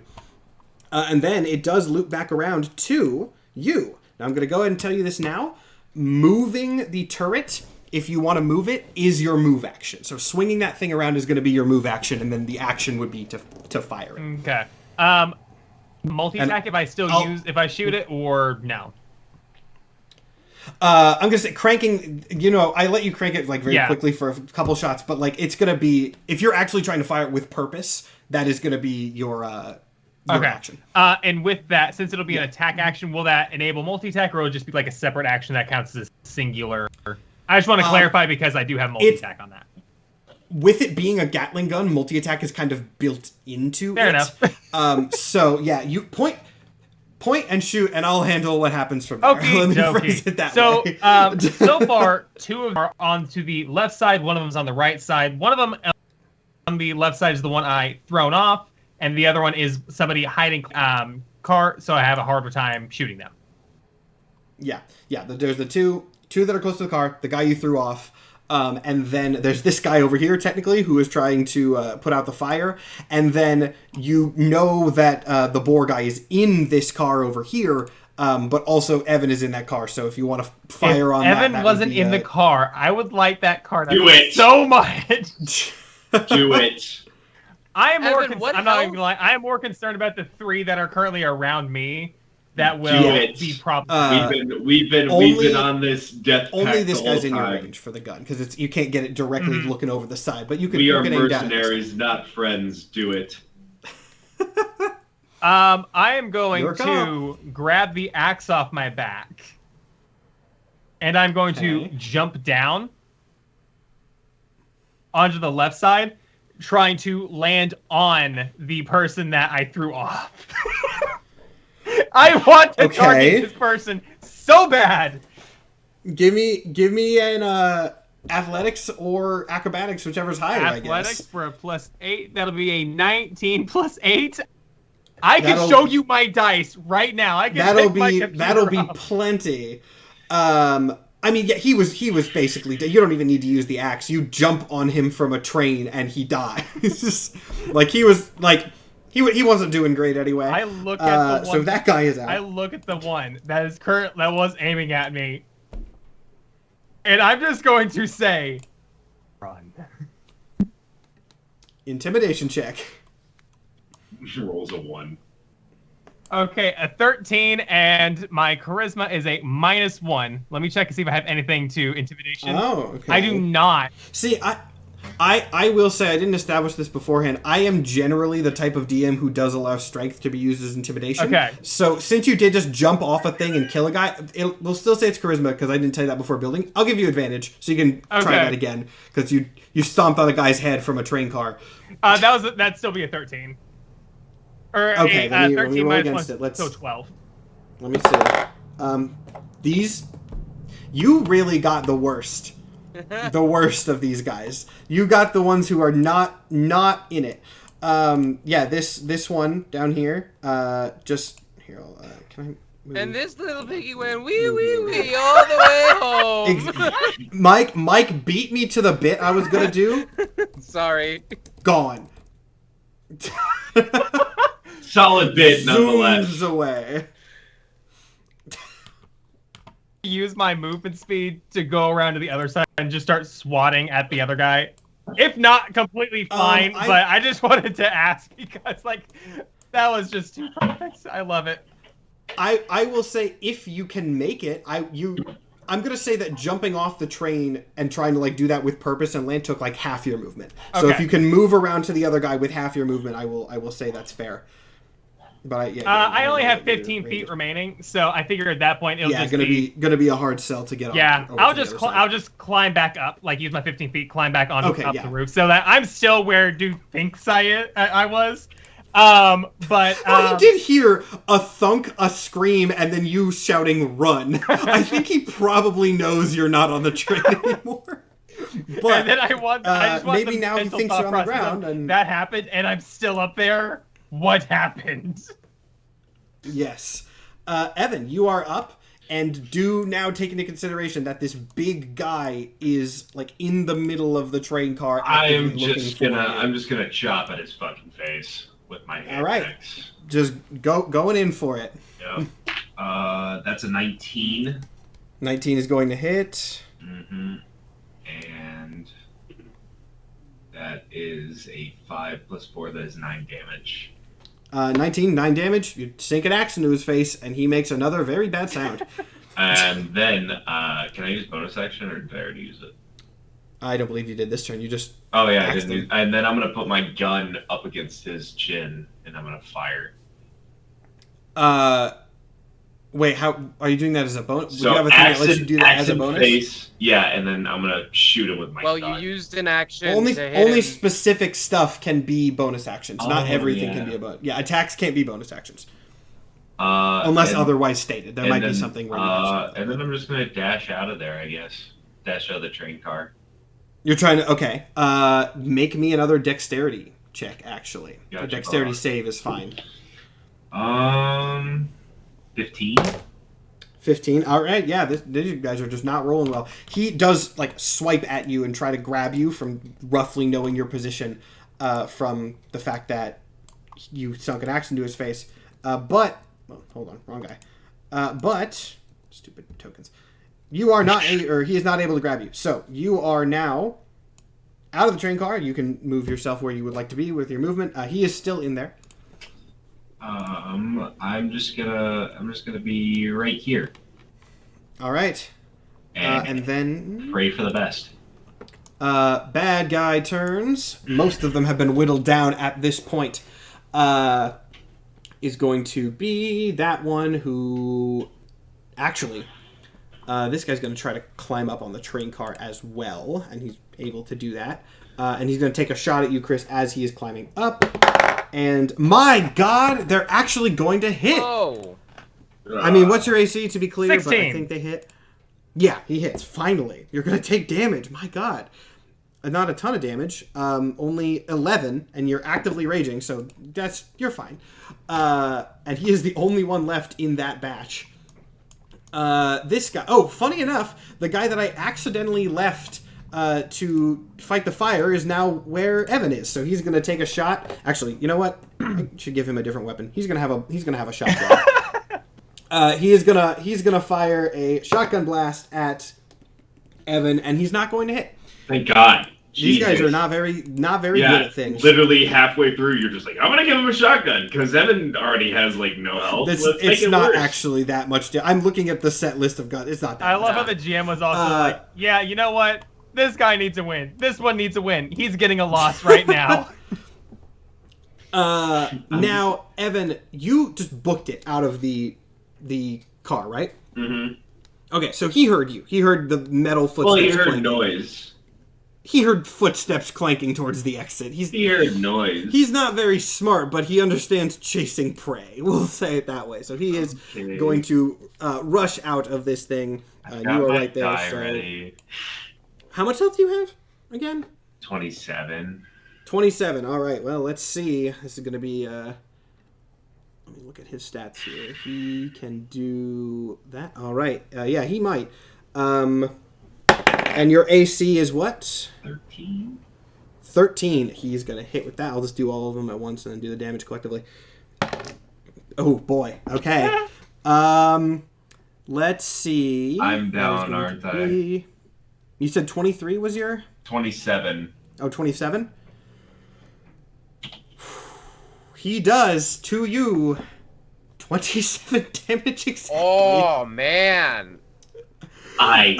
Fucking. So actually, this is actually a terrifying image because of the spell that you had. So you book it out, and there's like a moment of pause before the train car starts shaking, and out of the inky blackness that is filling this car, this monstrous boar man just leaps out and power slams you to the ground.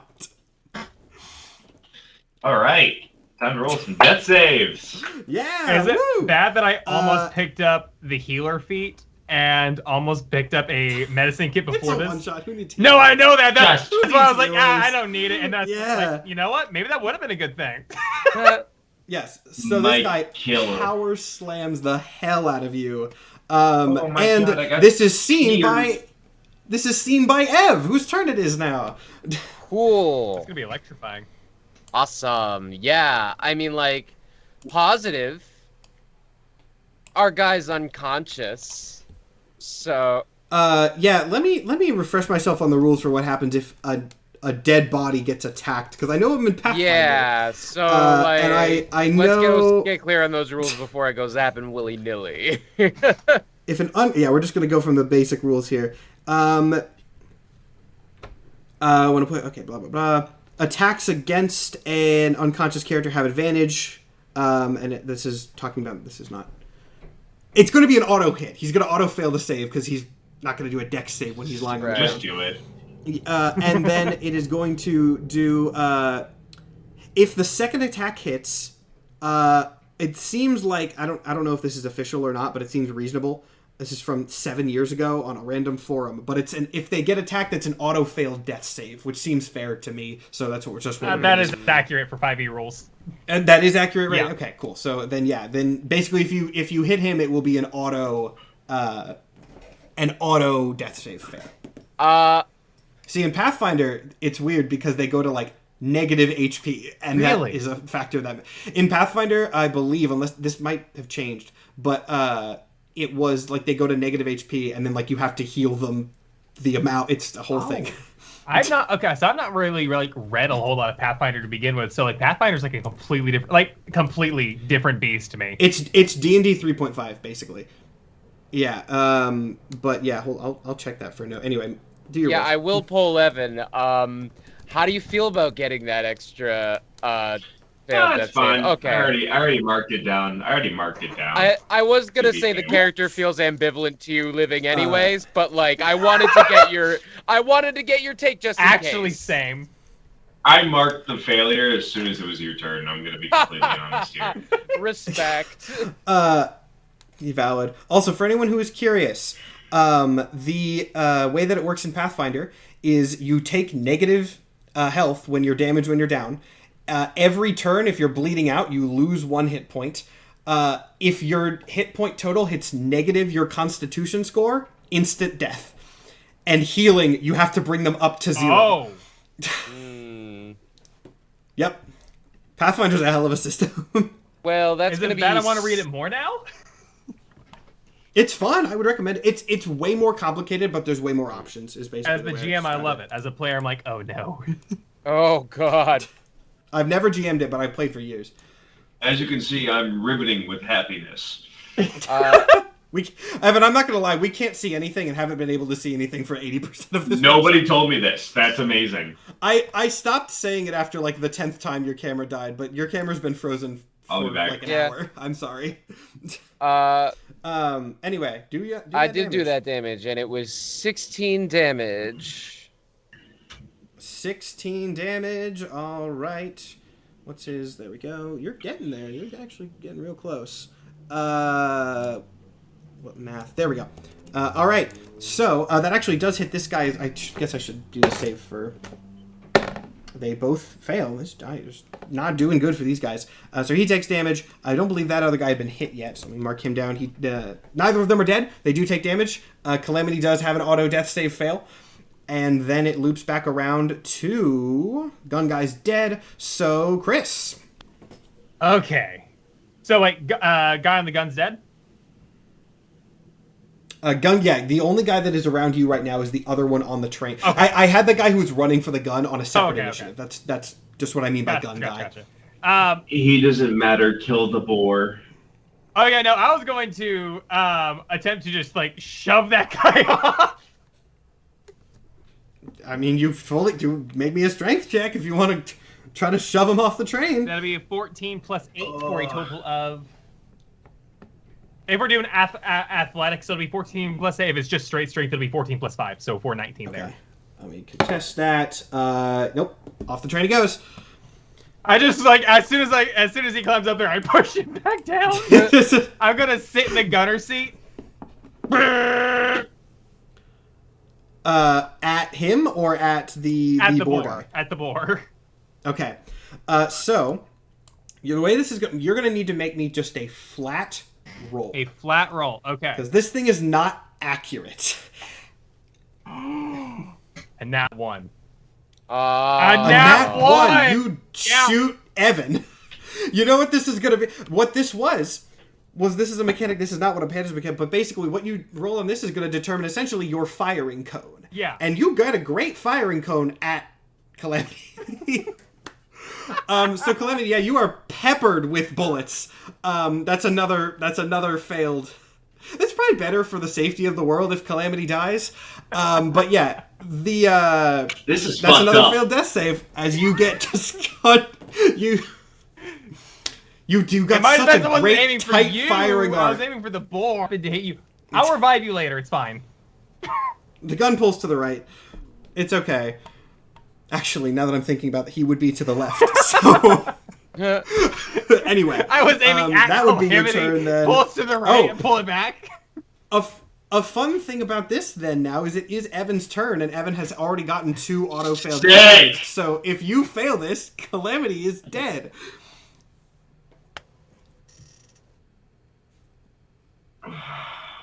We wait with bated breath.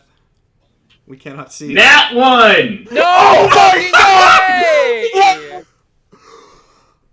Oh, that's so incredibly... And I am dead. That's so incredibly perfect. Yeah, Calamity gets like... Oh shit! You... Oh no. Not entirely sure how to work this gun. Maria swings this thing around, does her best to sort of aim down what very little sights this thing has, and then there's like a very dramatic shot of her like cranking the thing as hard as she can and the bullets flying out. Everyone looks over, and then there's a brief pause, and it then cuts to Evan's corpse. Is this the first player death on D&Dorks? No. Imagine this. There's a brief pause in the entire fight as everyone watches that happen. I'm gonna need everybody to make a... well, not Evan. But I need the other 2 to make a perception check. No, I'm fucking rattled because I was very much partially responsible for that death. I got a 10. Okay. I got a 10 as well. It's a 7. Whatever it was. That guy's so incredibly dead. There's so much blood, and you're given how many hands he had, you're not sure how much of it is his. God damn. And now it's the bad guy's turn. I will say, real quick, as I see that Evan is that Calamity has died, you're just gonna see my character Maria. She just kind of like hand away, ponder, goes back to. Well, now there's not any allies within range. I might as well. I mean, Yeah. the risk has gone very, very down from what happened a second ago. Anyway, you know what? You just straight up murdered a guy. This guy, he just starts backing away. He doesn't. He saw that. He doesn't really want to be on the business end of that thing. He just leaves. That was smart!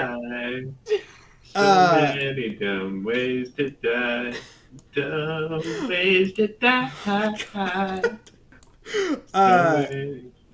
This guy is going to see that this his boss is sort of beyond reason. He's going to go into the car to check things out. The darkness is now gone, of course. So he goes into the car to check things out, and then it is the boar's turn. How awful. Hold on, I gotta Google a thing here, because I am gonna be horrible. Let's see. He's going to do that. Oh, I really hope this hits. Oh, baby. Chris, you see this boar creature snaps up to you, crazed bloodlust in his eyes, and he picks up the corpse and chunks it. What the fuck? You are making things so much worse. Because if I am spirals revived, of blood droplets. if I am revived, here's the thing. Look at the Skype call real quick, because I know my camera's not working. This is what I'm going to look like when I get revived. Yeah, not good. Okay, so what? I don't even know what I decided what the roll was. I don't know what the damage would be for throwing a corpse. Technically, it would be unarmed, but with it being a large creature or something like that that's throwing it, it could be considered like a higher damage roll. So instead of being D4, it could be like I a swear D8 to God, if you try to take out D12. your great axe and slice me in half, I will. I'm not gonna do that. What is? I'm just gonna say it's D8 plus. Yeah, what is the roll for 'Cause he is unarmed, hurling this thing. multi-handed corpse? That is going to be not too bad. That actually was a pretty low roll. You're going to take 7 damage. Okay, is that halved already, or? No, that is not halved. So you're actually fine. However, I am going to need you to make a, I don't even know, like, I guess just a basic strength check, or strength save to see if this body the size of you knocks you off the train. That might actually not make it. Hold on, that's a 9 plus 8 or 17. Oh, why did you think a 17 would... It's not that tough. Yeah, you're fine. It smacks you and you get thrown a little bit, but not all the way. I am used to one game literally having to get like a 30 to do things. I'm like... I didn't put in the stat block that he was going to throw a corpse. I made that up on the fly. It wasn't going to be... Yeah, so it hits you and it throws you back a little bit, but like maybe a couple feet, not enough to fully dislodge you from your place on the train car. And he is then going to move... Ultimately, the lightning guy, definitely the bigger threat. But this guy's also not smart, so he's just going to charge. And we're going to say he like gets onto the side of the train car and he's like hanging on the engine, but he's not up there with you yet. And that will be Mike's turn. I mean... Now remember, the engine is metal, for what that is worth. That's worth a decent bit, because I assume if we strike that, then big bad happens. There would be a big gold explosion. So, you know... Yes. We're within 60 feet, so we'll just try to shoot him. Even though the likeliness of getting that is less than the lightning, it's also less likely to get exploded, everybody. And hey, that was a 16 to hit. 16 to hit on the on the guy? Big. It's actually not going to do it. Damn. He's big tank. Well. Big tank, thick hide. I have nothing else. We shall wait till the next. It is very weird not having multi-attack. Right? Yeah. Feels like you don't have enough. Really does. Okay, in that case, we're getting close to the end of these enemies here, so it is already back to Chris. Okay. This guy's on the car, so it's going to be tough to Gatling gun him. I'm get out of the Gatling gun, and with axe drawn, start attacking him. Right. So he's on the car, or is he like hanging onto the car, pulling up? He is hanging onto the car, pulling up, but he's big, so it's going to take him a second. 6 seconds for a round. He is in the process of like lumbering up the side. My main question is, how does that affect attack rolls in this aspect? Still flat roll, or? Yeah, I would say just flat. Just want to double check on that. Big he is, I am going to commit as I typically would with the axe. One of them is going to be a 3 plus 8 for a not good 11. Okay. Second one is going to be a 7. That one is definitely going to hit. Yes. That one is love it. 1, 2, 3, 8 damage slash. 8 damage. All right. I'm going to action surge and do it all again. Go for it. Let me mark that real quick. First attack is natty 20. I'm assuming. Yeah. You know what? He's close enough. You can execute. How do you want to do it? He's close enough that statistically that will almost definitely kill him. So what I do is with the axe, I will slice like across his arms, basically de-arming him. I'm just going to, like I did before, jump off and just land on his chest. All right. You cut off his arms, and as his massive body begins to topple off, you jump off and power slam it right to the ground, kind of mirroring the way that he killed Evan in a sense, which is actually very fitting. And with that, technically, there is still one more cop in the Vault train car. He's not going to fight at this point. He is going to surrender, if anything. So at that point, that is going to be the end of our combat. The train is still on fire. In fact, the fire has spread to pretty much like all but the last car at this point. All but the last wooden car. But the opponents are dead. What are you guys doing? I'm going to go grab our fallen compatriot and shove him, like basically just like carry him along, dragging him behind me. Deserved. As he was going to do to the guy at the beginning. How poetic. This guy's clothes have so much blood on them now. They have the blood of like 6 different guys.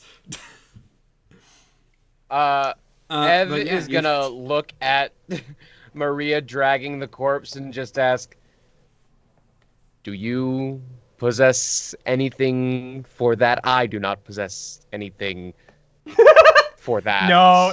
I usually cause this. I don't think. And hey, you did! We did. Well, that is deeply unfortunate. Check my body. For the cube, we'll check you for the box if you have the box. He does not have the box. Do we see that? Do we see that cup? I don't know if he took the cup, actually. I I don't did. remember whether he did did or say not. he pocketed the cup. You have this ornate, slightly magical cup. What happens if we dump the Holy Grail on him? Do you have water for I figured there'd be some in the rations with it being a desert and all. Yeah. That is true. I did say that. Yeah, you the corpse is wet now. This was not an item I statted out. This was it's not the box thing. It's not the. I'm not going to canonize the Holy Grail in Panda's universe. This isn't my world building. I'm going to then just like put the cup. Okay. Go into the cart and just say, you take whatever you want. Leave the box you're transporting though. You're going into the engine. I take it. Yeah. Wait. I'm sorry. I lost my train of thought. You're going to check that to the presumably the engineer or the dwarf who was doing stuff. Figured he was long gone. I was going to like into the into the treasure cart, and I was telling the person who's into the treasure. Okay. The soldier. Like, I'm just stupid, and I forgot that there was a. You're treasure. good. I don't know. I don't know what was in here. It's a box. There's so many. There's in all metal boxes. Ev, do you have? That's basically what a Ev, safe do you have anything is, that you right? want to say before we continue? Do you know if any of these boxes contained a redwood box about yay dimensionally? Why would you take a box and put it in a box? For safekeeping, presumably. Also, as this happens, I want everyone in this thing to roll perception for me. Okay. Oh wait, I'm dead. 22. I said everyone. That is a 11. All right. So for Mike, then, Ev, you see one of these vaults is open. Actually, 2 of them are open, and you only saw one bit of stolen treasure on Calamity's corpse, which was the cup.